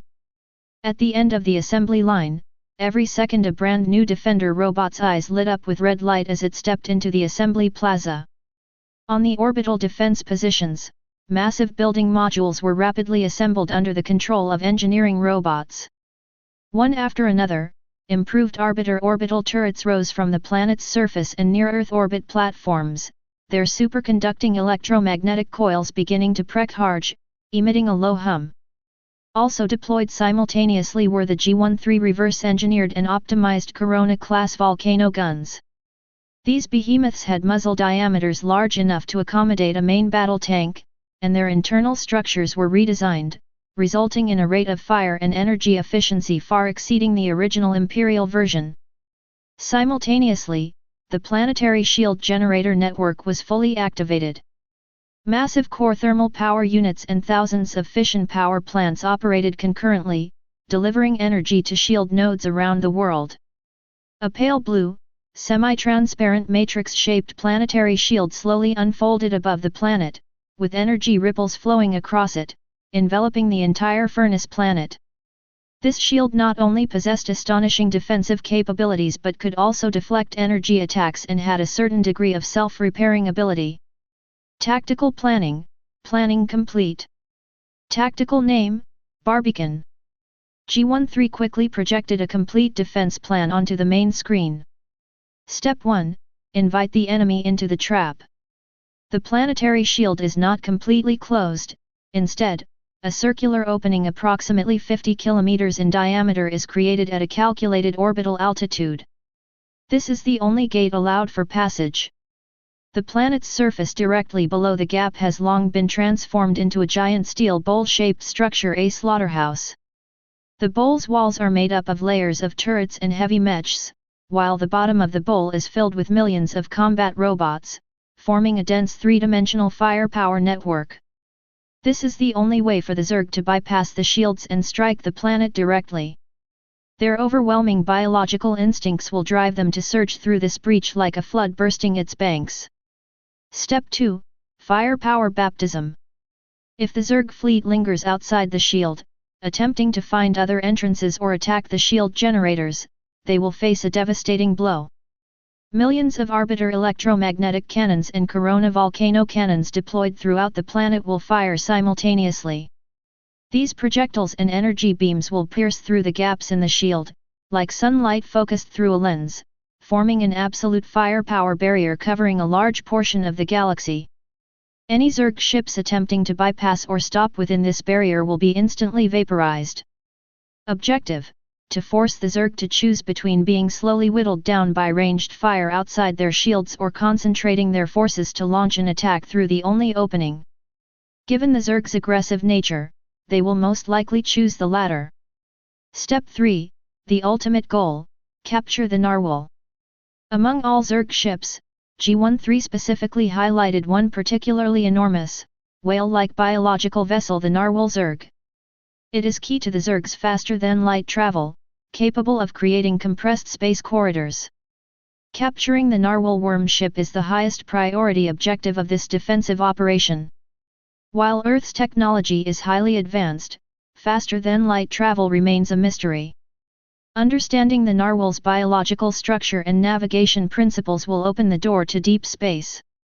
Julie examined the intricately linked plan and nodded. Execute the walled city plan. Let's prepare a grand welcome for these alien predators. Chapter 10. Julie stood in the command center, staring at the approaching Zerg fleet on the main screen, his face showing little fear. He was never worried about these insects. The Zerg's evolution relies on generations of biological iterations, and the G13's computing power can complete tens of millions of tactical simulations and hardware iterations in an instant. This disparity was like that between a bow and arrow and a gauze rifle. What he truly feared was the brute force of the green-skinned orcs. I think it works, so it works physical rules, which defied common sense, and the pure, illogical weirdness of the warp demons. Let's wait and see, he said softly. The moment the Zerg fleet entered firing range, the sky above Burial Furnace was ignited. Millions of massive cannons deployed in orbit and on the ground roared simultaneously. The hypersonic projectiles fired by the Arbiter electromagnetic cannons were like a metal storm, tearing the vanguard Zerg ships to shreds. The scorching beams of light erupting from the Corona volcano cannons were like divine swords, vaporizing and exploding Zerg ships wherever they swept across, blooming into brief green flames in the starry sky. As G13 predicted, the main Zerg swarm was guided and frantically rushed towards the only gap in the shield. Inside the gap, a swarm of drones, already on high alert, rushed forward like a bee. Their precise shots blasted away the spore sacs and flying mantises attempting to land, creating a dense anti-aircraft fire net. A few spores still managed to penetrate the interception and crash onto the surface of the slaughterhouse. The hatch opened, and ferocious knife-wielding and gun-wielding insects surged out like a tide, instantly engaging in a fierce battle with the defender robots on the ground. The battle was exceptionally fierce. The robots' explosive guns roared, and their energy blades swung, slicing the leading Zerg into pieces. But the Zerg swarm was endless, retaliating with sharp limbs and acidic saliva. Every now and then, a defender would be knocked down, its armor torn apart by bites and acid corrosion, falling silent after sparks flew. G13 calmly collected every frame of combat data. Analysis of the melee unit knife bug attack pattern. Peak strength, speed limit, carapace strength, joint weaknesses. Data collection complete. It immediately created a massive battle model. Hundreds of thousands of virtual blade insects and an equal number of test melee robots with different structures fought fiercely in it. 30 seconds later, the simulation ended. The optimal melee unit configuration has been determined. G13 will synchronize the design drawings to the nearest production line. An hour later, the first batch of dedicated melee robots, codenamed Butcher Eye, rolled off the production line. They had thicker frontal armor, their arms were replaced with high-speed rotating alloy serrated blades, and their chassis were lower, making them extremely stable. In subsequent tests, Butcher Eye faced off against the Blade Worm in 100,000 virtual duels, achieving a 100% win rate.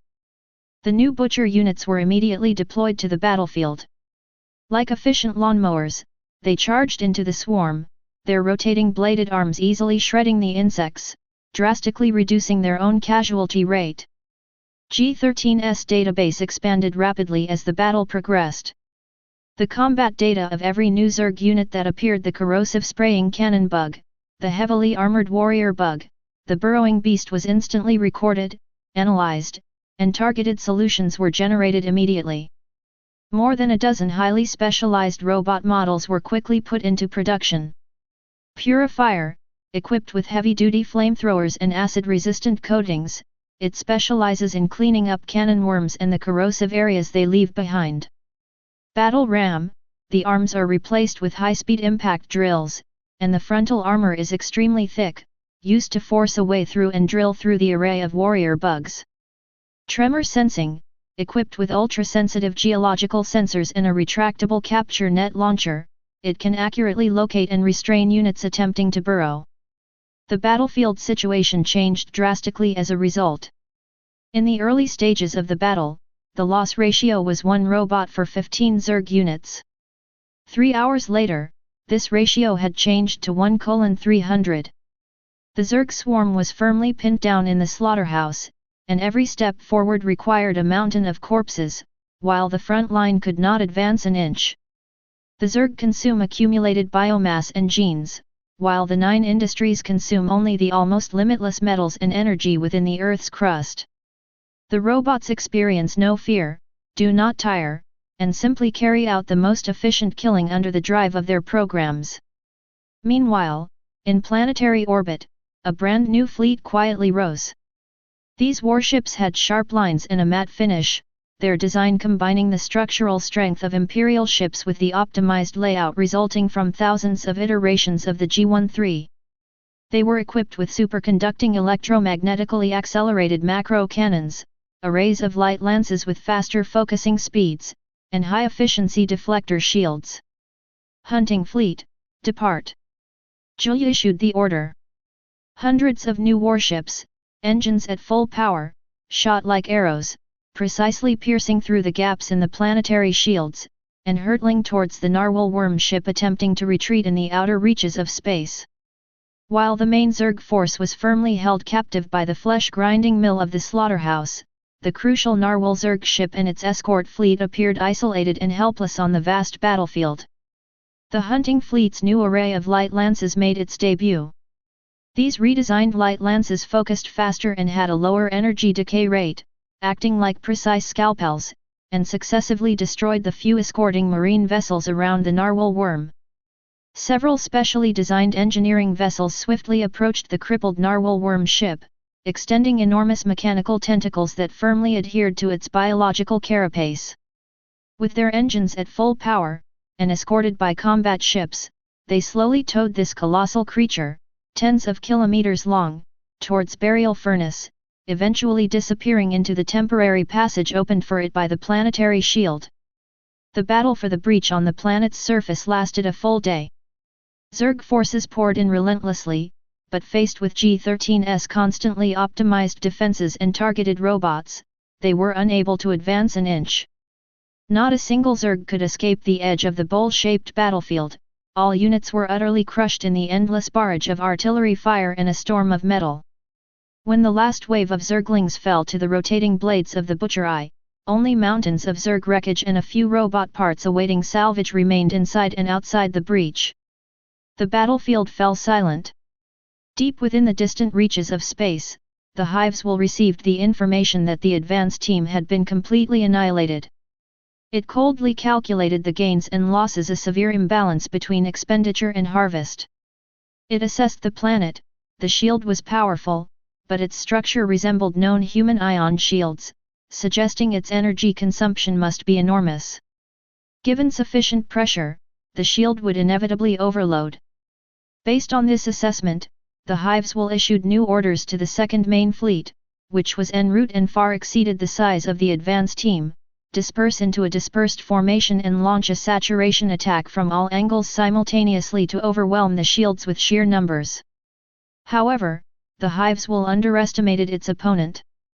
It was unaware that the Matrix-type planetary shield, after thousands of iterations of G13, had its energy utilization efficiency optimized to the extreme. The shield system could perform regional dynamic energy distribution in areas not under attack or with weak attacks. The shield maintained basic energy consumption, as thin as a cicada's wing, while in areas subjected to fierce attacks, energy was instantly concentrated, and the intensity increased exponentially. This was by no means the ion shield of the Empire that it knew.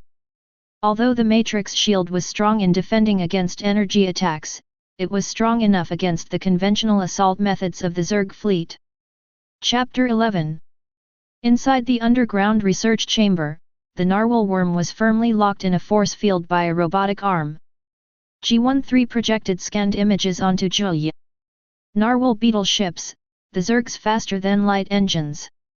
In the video, the creature's head is covered with countless long, thin tentacles, which are trembling slightly. It doesn't enter the subspace, but instead weaves a passageway in the physical universe. The image shifts, showing how the narwhal worm operates. It senses the gravity of distant galaxies and creates a compressed spatial corridor connecting the 2 points, like a spider spinning silk. The entire worm hive fleet then glides along this spider silk. It's slower than space travel, but more stable. Julia immediately realized the key point. Yes. There's no risk of subspace storms, and the course is controllable. G13 focused the image on the narwhal's sensitive baleen plates. The cost is fragility. Once it approaches a strong gravitational field, its navigational capabilities will be paralyzed. The fleet will have to rely on conventional propulsion to complete the final leg of its journey, which could take years or even decades. The scene shifts to a planet targeted by the Zerg. In the long period between the narwhal locking onto the target and the arrival of the fleet, the planet began to experience frequent earthquakes, tsunamis, and geomagnetic storms. This is the most dangerous side effect. G13 highlighted the anomalous data. The narwhal's manipulation of gravity will prematurely disrupt the target system. Defenders will not only face the Zerg, but also a rampaging nature. Julia stared at the simulated planet in the holographic image, which was shattered into pieces due to gravitational disturbance. His brows furrowed. Navigation systems rely on gravity sensing, yet are susceptible to interference from strong gravity. Opening a passage could prematurely trigger natural disasters. The drawbacks are too obvious. He turned to G13, could we reverse engineer these flaws and use our technology to solve them? Command confirmed. In-depth analysis and optimization simulation commencing. In G13's eyes, data streams surged, and the imprisoned narwhal worm ship trembled slightly within the force field. Its biosignals were precisely captured, amplified, and deconstructed into billions of lines of code. The immense computing power was attempting to translate the miracle of flesh and blood evolution into a language of steel and logic. The analysis progress is as follows. A new holographic model has emerged, showcasing the prototype of a completely different system. First, sensory substitution. Narwhals rely on fragile biological neural networks to sense gravity. We can replace them with a network of deep space gravitational wave detectors. A cluster of detectors deployed in the outer reaches of galaxies would be far more sensitive than biological tissue and unaffected by strong gravitational fields at close range. Second, the channel is stable. The channels opened by organisms are influenced by their own physical state. We can design web-weaver space-stabilizing anchor points, deploying them at key nodes of the channel to maintain its structure and reduce the disturbance of energy ripples to the target galaxy. Third, precise positioning. The narwhal's silk spinning has inherent errors. We can connect its system to a quantum entanglement positioning beacon. If the beacon can be deployed in advance in the target galaxy, the channel exit error can be reduced to within 1,000 kilometers. The model demonstrates the optimized process. The deep space probe locks onto the target, a stable anchor point maintains the channel, and a quantum beacon guides the course. The originally violent gravitational ripples are restrained, guided, and become docile and controllable. Preliminary conclusion, G13 summarized, completely replicating the biological model is inefficient.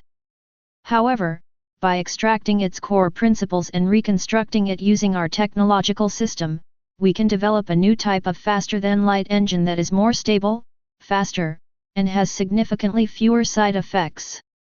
How long will it take? Completion of basic principle verification and miniaturization testing is expected in 90 days. Start quest. The moment the 9 Industries Directive was issued, the research process of G13 was elevated to the highest priority. Inside the underground research chamber, dozens of sophisticated robotic arms are operating around the narwhal worm-like vessel. High-energy sensors are scanning the microscopic structure of biological tissues, while a quantum computer is simultaneously constructing tens of thousands of space compression models. The research mission has been fully launched, G13 reported. Currently, breakthroughs are being made in 3 directions: biosimulation of the gravity sensing system, maintaining the stability of space wrinkles, and strategies to suppress the side effects of navigation. The first round of 7,000 simulation tests will be completed within 6 hours. Extreme Starfield, Makurug, glorious Queen-class battleship. The static field let out its final mournful cry, and the blue light dissipated.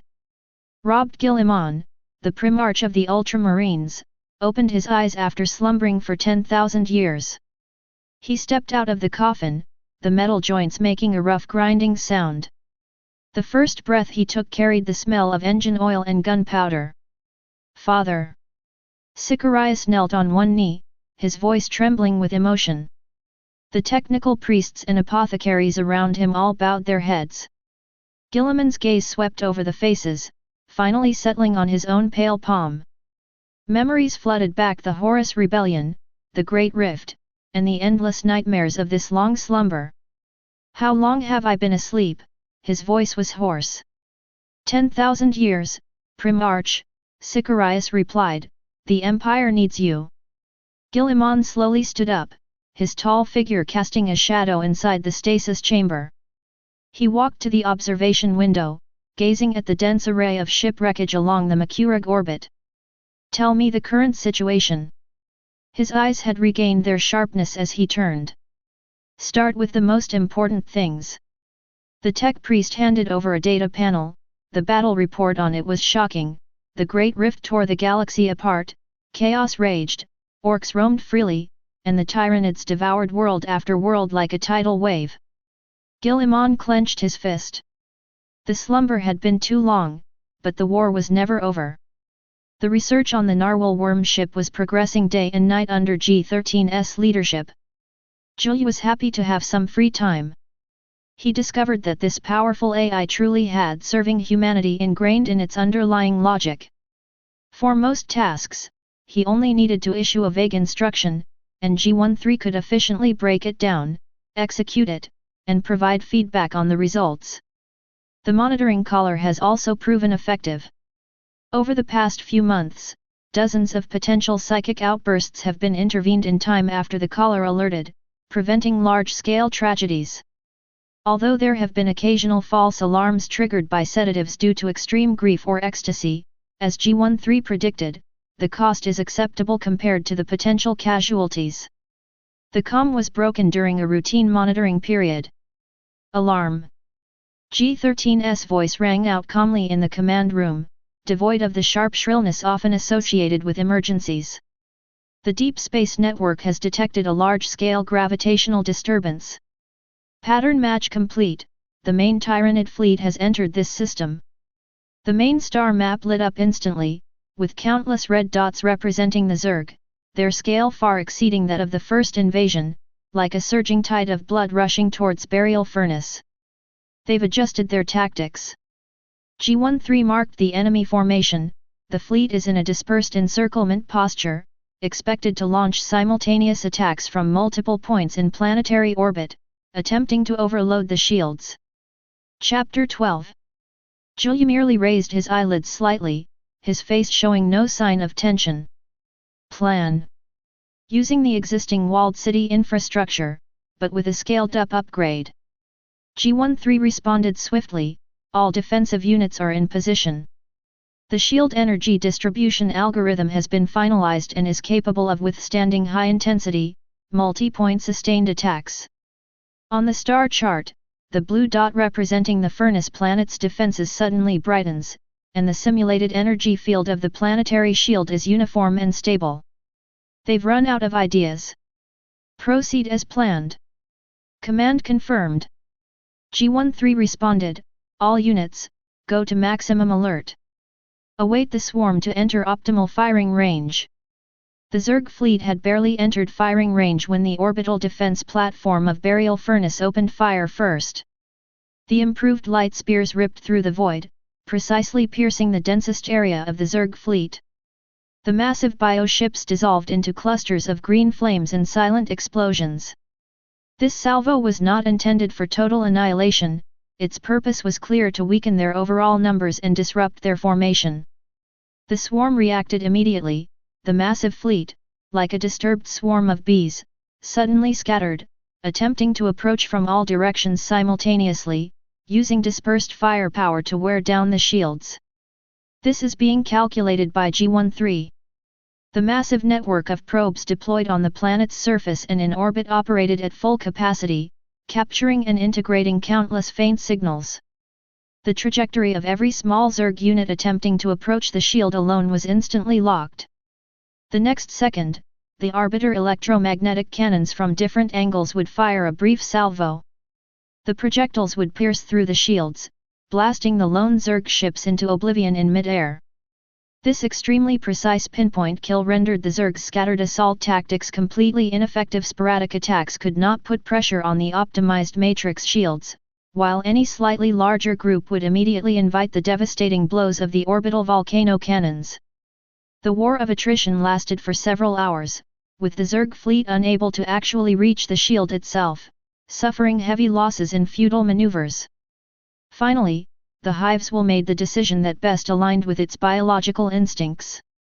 The scattered insect ships regrouped, like a raging torrent, rushing recklessly towards the only gap in the defenses. They abandoned all tactics, placing their hopes for victory entirely on sheer numbers, attempting to overwhelm the defenses with mountains of corpses and seas of blood. Beneath the gap, the slaughterhouse had been waiting for a long time. This time, the insect swarm was far larger than ever before. They practically trampled over the remains of their comrades as they surged onto the port. The defender robot array on the ground was instantly submerged by the green tide. But the G13's killing machine operates more efficiently. The butcher eye spun blades, forming a vortex of death that shredded the leading bladed insects. The purifier's flames formed a wall of fire, engulfing the subsequent swarms of cannon insects. The drone swarm in the air rained down a barrage of bullets at an even higher frequency. Powerful warrior bugs still managed to break through the barrage of fire, cleaving through the robot's armor with their massive bone blades. But soon, specially designed battering ram units would step in and shatter its carapace and internal organs together with their heavy impact drills. Battlefield data is fed back to the factory in real time. On the production line, the leg joints of the newly produced Defender robots have been reinforced, while the rotation speed of the alloy blade arms of the next batch of Butcher robots has been increased by 7%. This is a brutal war of attrition, one side consuming biomass accumulated over millennia, the other consuming metals and energy beneath the planet's crust. The machines know no fear, the swarms know no retreat. Inside and outside the breach, debris piles up at a visible rate, only to be covered by new carnage. The scales of victory had already tipped in favor of the tireless, ever-evolving steel before the battle even began. Just as the Zerg were being continuously whittled down at the breach, a sudden change occurred deep within the new green forest park on the northern continent of Burial Furnace Star. A group of shenanicists clad in black robes formed a circle, completing a final blasphemous ritual with their own lives and souls. A scarlet rift was forcibly torn open in space, and the stench of sulfur and decay filled the air as the first wave of bloodthirsty Kern bloodletters roared and charged into the material world. They wielded enormous brass axes, seeking a feast of souls and blood. However, they were met by a patrol of Defender robots nearby. Bombs rained down upon them in an instant. The robotic soldiers showed no fear, no hesitation. Their programmed instructions were crystal clear: annihilate all unidentified hostile targets. Whether it was the Zerg's carapace or the demon's bronze body, they were all merely objects to be destroyed. Inside the command center, the alarm sounded again. A subspace rift has been detected. Coordinates: North Continent, New Green Park. The demonic entity has been confirmed, G13 reported calmly. Julie frowned as he watched the distorted creatures emerging from the cracks on the surveillance footage. No wonder the Empire is so wary of shenanicists. If it weren't for our global surveillance network, the consequences would be unimaginable once this force grew in size. Analyzing the combat data of the demonic entity, data streams were pouring down in G13's eyes. On the battlefield, the first batch of general-purpose robots to engage the demons suffered heavy casualties. The bloodletters were far more powerful than the blade bugs. Their brass axes could easily cleave through the armor of the defenders. However, G13's learning speed far exceeds the demon's destructive speed. More than a dozen specialized robot designs for combat against demons were completed in seconds, and the production line was adjusted accordingly.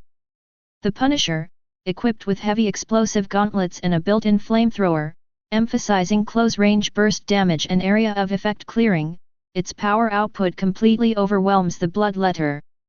Exorcist, equipped with high-frequency vibrating blades on both arms, it moves at extremely high speed and is specifically designed to target agile demons. Its blades can effectively tear apart chenic entities.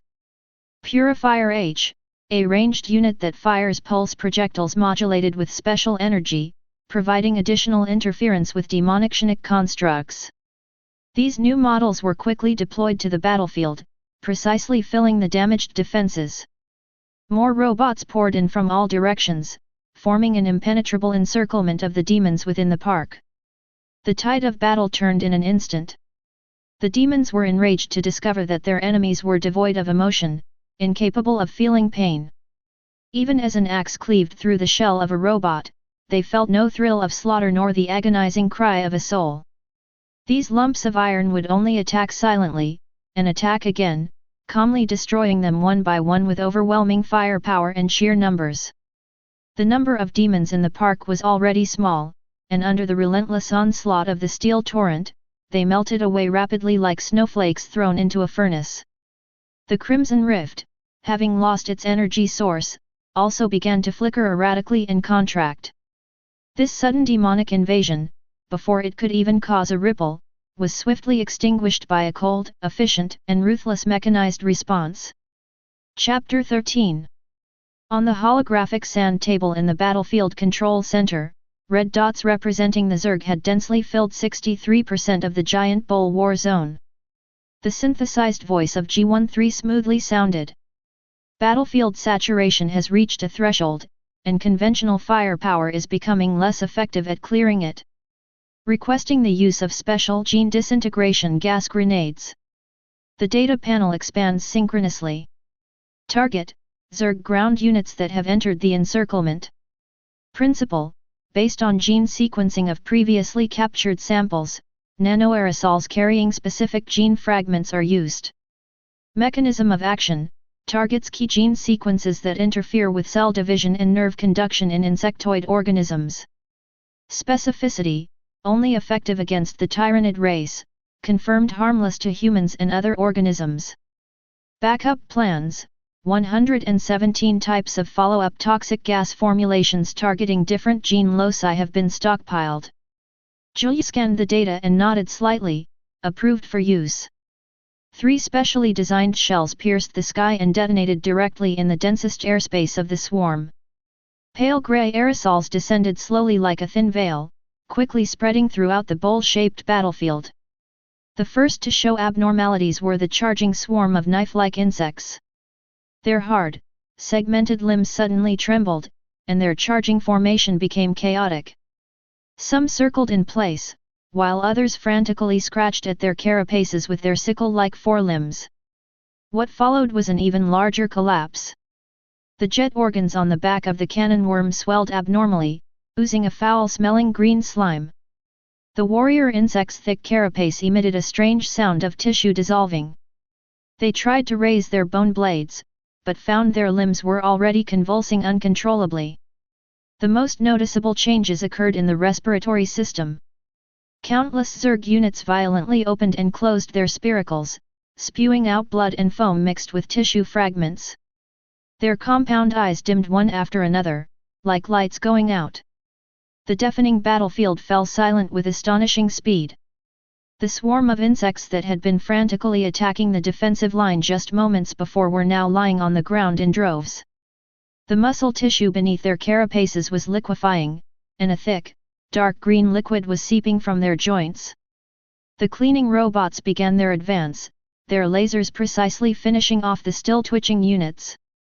G13's report followed: the gene disintegrating agent is working as expected. Battlefield cleanup progress has increased to 92%. Second-order gas is ready for deployment. Through the monitor screen, Julia watched the dissolving swarm of insects. This was the crushing power of technology.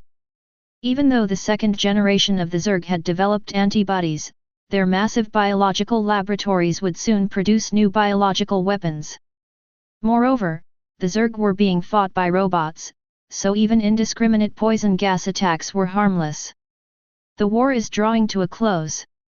The Sharp Sword fleet completed its encirclement in the frigid vacuum. These sharply sculpted warships were lifeless, every inch of space filled with engines, weapons, and sensors, entirely controlled directly by G13's cloud-based consciousness. When the final lock-on command was issued, the fleet opened fire simultaneously. The improved light spear array no longer requires the aiming and reaction time of human gunners, it charges at theoretically maximum speed and fires in salvo. Hundreds of destructive energy beams precisely penetrate the energy core of the Zerg bioship, igniting a series of green death flames in the starry sky. The Arbiter electromagnetic cannon swarm unleashed a barrage of projectiles at speeds surpassing those of biological nerve conduction. The projectile trajectories were precisely calculated, intertwining to form a deadly web that tore any insectoid ships attempting to maneuver and evade to shreds. The explosion of each Zerg ship signifies another minor adjustment to G13's tactical database. The battle ended after 7 minutes and 12 seconds. The last Zerg cruiser attempting to escape was simultaneously pierced by 3 laser spears from different angles, and the explosion caused by engine overload completely engulfed it.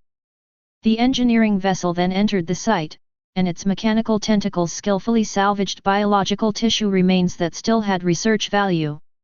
Inside the giant bowl, as the steel feet of the furnace giant-class Titan shattered the ground, the Zerg swarm on the battlefield instinctively retreated. This 45-meter-tall war machine was entirely covered in nanocomposite armor, and its massive molten core plasma cannon on its back emitted a low, resonant charging sound. A warrior insect, which had narrowly escaped the poison gas, let out a defiant roar. Its 4-meter-tall body was a behemoth among the swarm, but it was like an ant before the Titan. The Titan's sensor array locked onto its target. Instead of using its main cannon on its back, it activated the shockwave gauntlets on its arms. Superconducting coils instantly released the stored energy, giving the mechanical behemoth devastating kinetic power. The warrior insect charged forward, its bone blades raised high. Titan took a precise step forward, his right fist slamming out with speed beyond biological reflexes. The instant his fist made contact with the warrior insect's head armor, cracks spread like a spider web, and the nerve ganglia beneath the carapace were pulverized. Before the warrior insect could fall, a left fist followed, piercing its chest cavity and completely shattering its core biological structure. From the moment the punch was thrown to the moment the target shattered, the entire process took less than 3 seconds. Titan retracted its arms, and the energy patterns on its shock glove slowly dimmed. It stood amidst the Zerg wreckage, like a giant who had finished its warm-up exercises. G13's assessment data is presented in real time, target threat has been neutralized. All systems are operating at 17% more efficiency than expected. Scaling up production is recommended. The war was actually nearing its end. The Titans that had just entered the fray were merely testing their weapon performance, while many other strange weapons were being tested on the Zerg. The pale blue planetary shield receded like a tide, and the starry sky once again clearly enveloped Burial Furnace. The smoke of battle had not yet completely dissipated, but the deafening barrage had ceased. Tens of thousands of engineering robots poured out of the underground tunnels, swarming onto the battlefield like well-trained worker ants. They precisely sorted through the debris. The Zerg's biological tissues were sent to the decomposition furnaces to be converted into basic nutrients. Damaged robot parts were sent to the recycling center, awaiting dismantling and reassembly. The slaughterhouse, once littered with corpses, is being restored to cleanliness at an astonishing speed, with only a few charred marks on the ground as proof of the fierce battle that took place not long ago. With the removal of external threats, Burial Furnace Star ushered in an unprecedented period of development. On the city streets, newly planted trees are beginning to sprout new buds. Residents no longer need to wear breathing filters, and children chase and play in the parks. The daily food rations are so varied that they are dazzling, ranging from various flavors of synthetic meat to fresh hydroponic vegetables, and even the occasional newly developed dessert. The holographic theater was packed, and the community sports meet held at the sports center attracted thousands of participants. Elderly people sat on benches, enjoying the warm artificial sunlight, while medical robots monitored their health conditions nearby. Residents who were once deeply wary of intelligent machines have now become accustomed to robotic butlers, cleaning units, and automated services.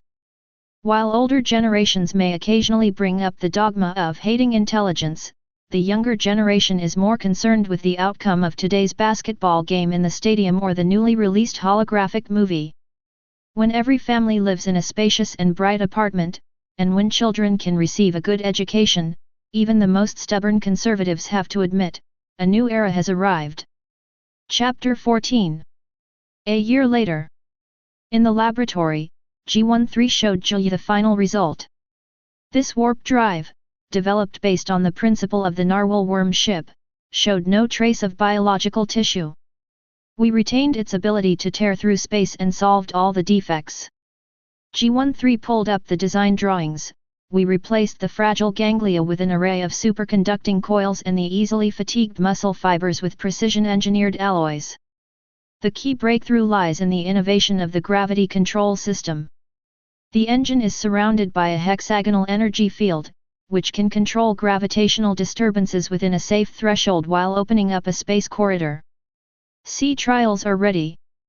G13 reports, Pioneer has completed all tests and is ready to depart at any time. The Pioneer slowly rose into the morning light, its streamlined hull gleaming silver in the rising sun. As the warp engines ignited, the space behind the ship began to warp, forming a stable space bubble. 72 minutes later, the engines reached their critical point, and the warship accelerated instantly, disappearing from normal observation range. 48 hours later, the Explorer hovered in orbit around Storm Star. This planet, abandoned by the Empire, was enveloped in relentless purple lightning, and its atmosphere was filled with the toxic gas of hydrogen cyanide. Several landing craft broke through the raging cyclone and landed steadily in the area with the densest thunderstorms. The robotic soldier stepped out of the hatch. 20 times the gravity had no effect on the titanium alloy frame, poison gas was ineffective against the sensor casing, and lightning splashed and dissipated on the electromagnetic shielding armor. They immediately began work, drilling platforms penetrating deep into the earth to extract the rich iridium veins of this deadly planet. What was hell for flesh and blood was no different for those made of steel. The Pathfinder sent back its first message. Resource level S suitable for establishing an automated mining base. 12 exploration fleets simultaneously set sail for the death world marked by the star. These planets, abandoned by the Empire, have now become the lifeblood of burial furnaces development. On an icy planet at -200 degrees Celsius, drilling robots break through the permafrost to extract rare crystals buried deep within. In a volcanic world of churning lava, high-temperature resistant units erect collection pipelines to gather precious metals gushing from the Earth's core. On a radioactive planet ravaged by gamma-ray bursts, heavily armored robots steadily build uranium refineries. Beneath the surface of each planet, automated factories replicate themselves at an astonishing rate. Assembly lines run day and night, processing local resources into standardized components, while a logistics network of warp-speed transport ships continuously delivers nutrients to the ever-growing heart of burial furnace, like blood vessels. The Global Robotics Production Center on Burial Furnace Star is operating at full capacity. On the assembly line, thousands of robots complete assembly every second, their eyes glowing red. Monthly production has reached 2 billion units, G13 reported. Minor type units account for 60%, construction type for 25%, and combat type for 15%. A massive army of robots was deployed to various planets. However, controlling such a large number of units presented a challenge. The existing quantum communication network has reached its computing power limit, G13 analyzed. I can precisely control 3.5 billion units, anything beyond that can only execute preset programs. Jules examined the plan to build a local quantum server and ultimately shook his head in rejection. The risks of cyber demons are too great.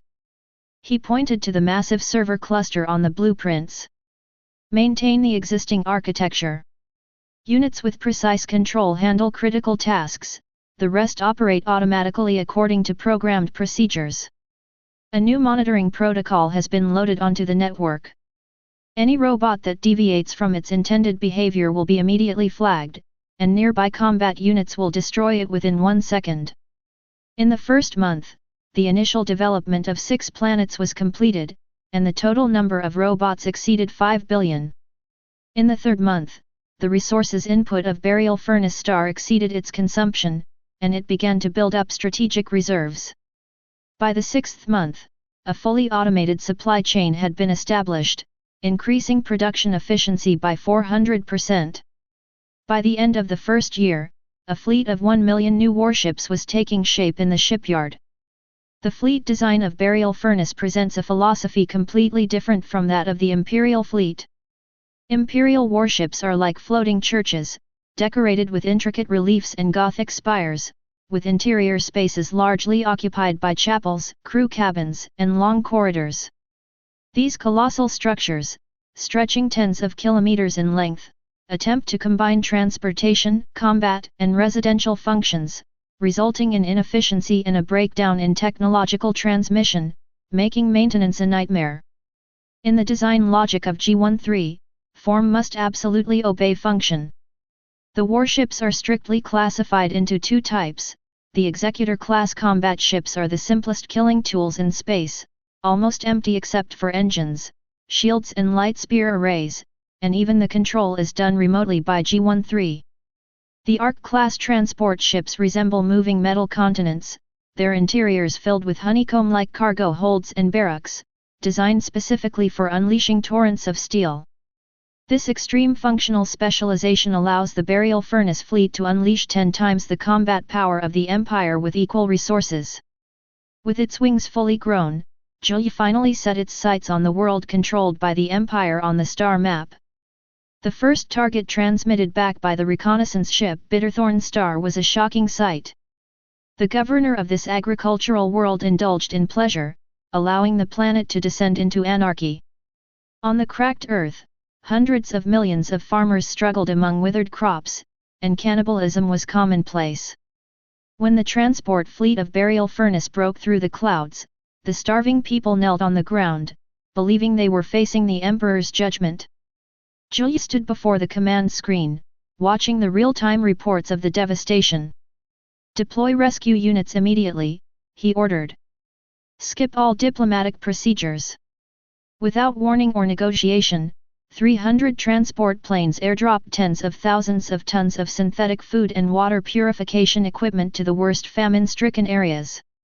Medical robots immediately began treating patients, and engineering units built the first clean residential areas within 24 hours. By the time the drunken governor finally came to his senses, G13's message had already spread throughout the entire planet: all inhabitants are hereby placed under the control of Burial Furnace. Resistance will be eliminated.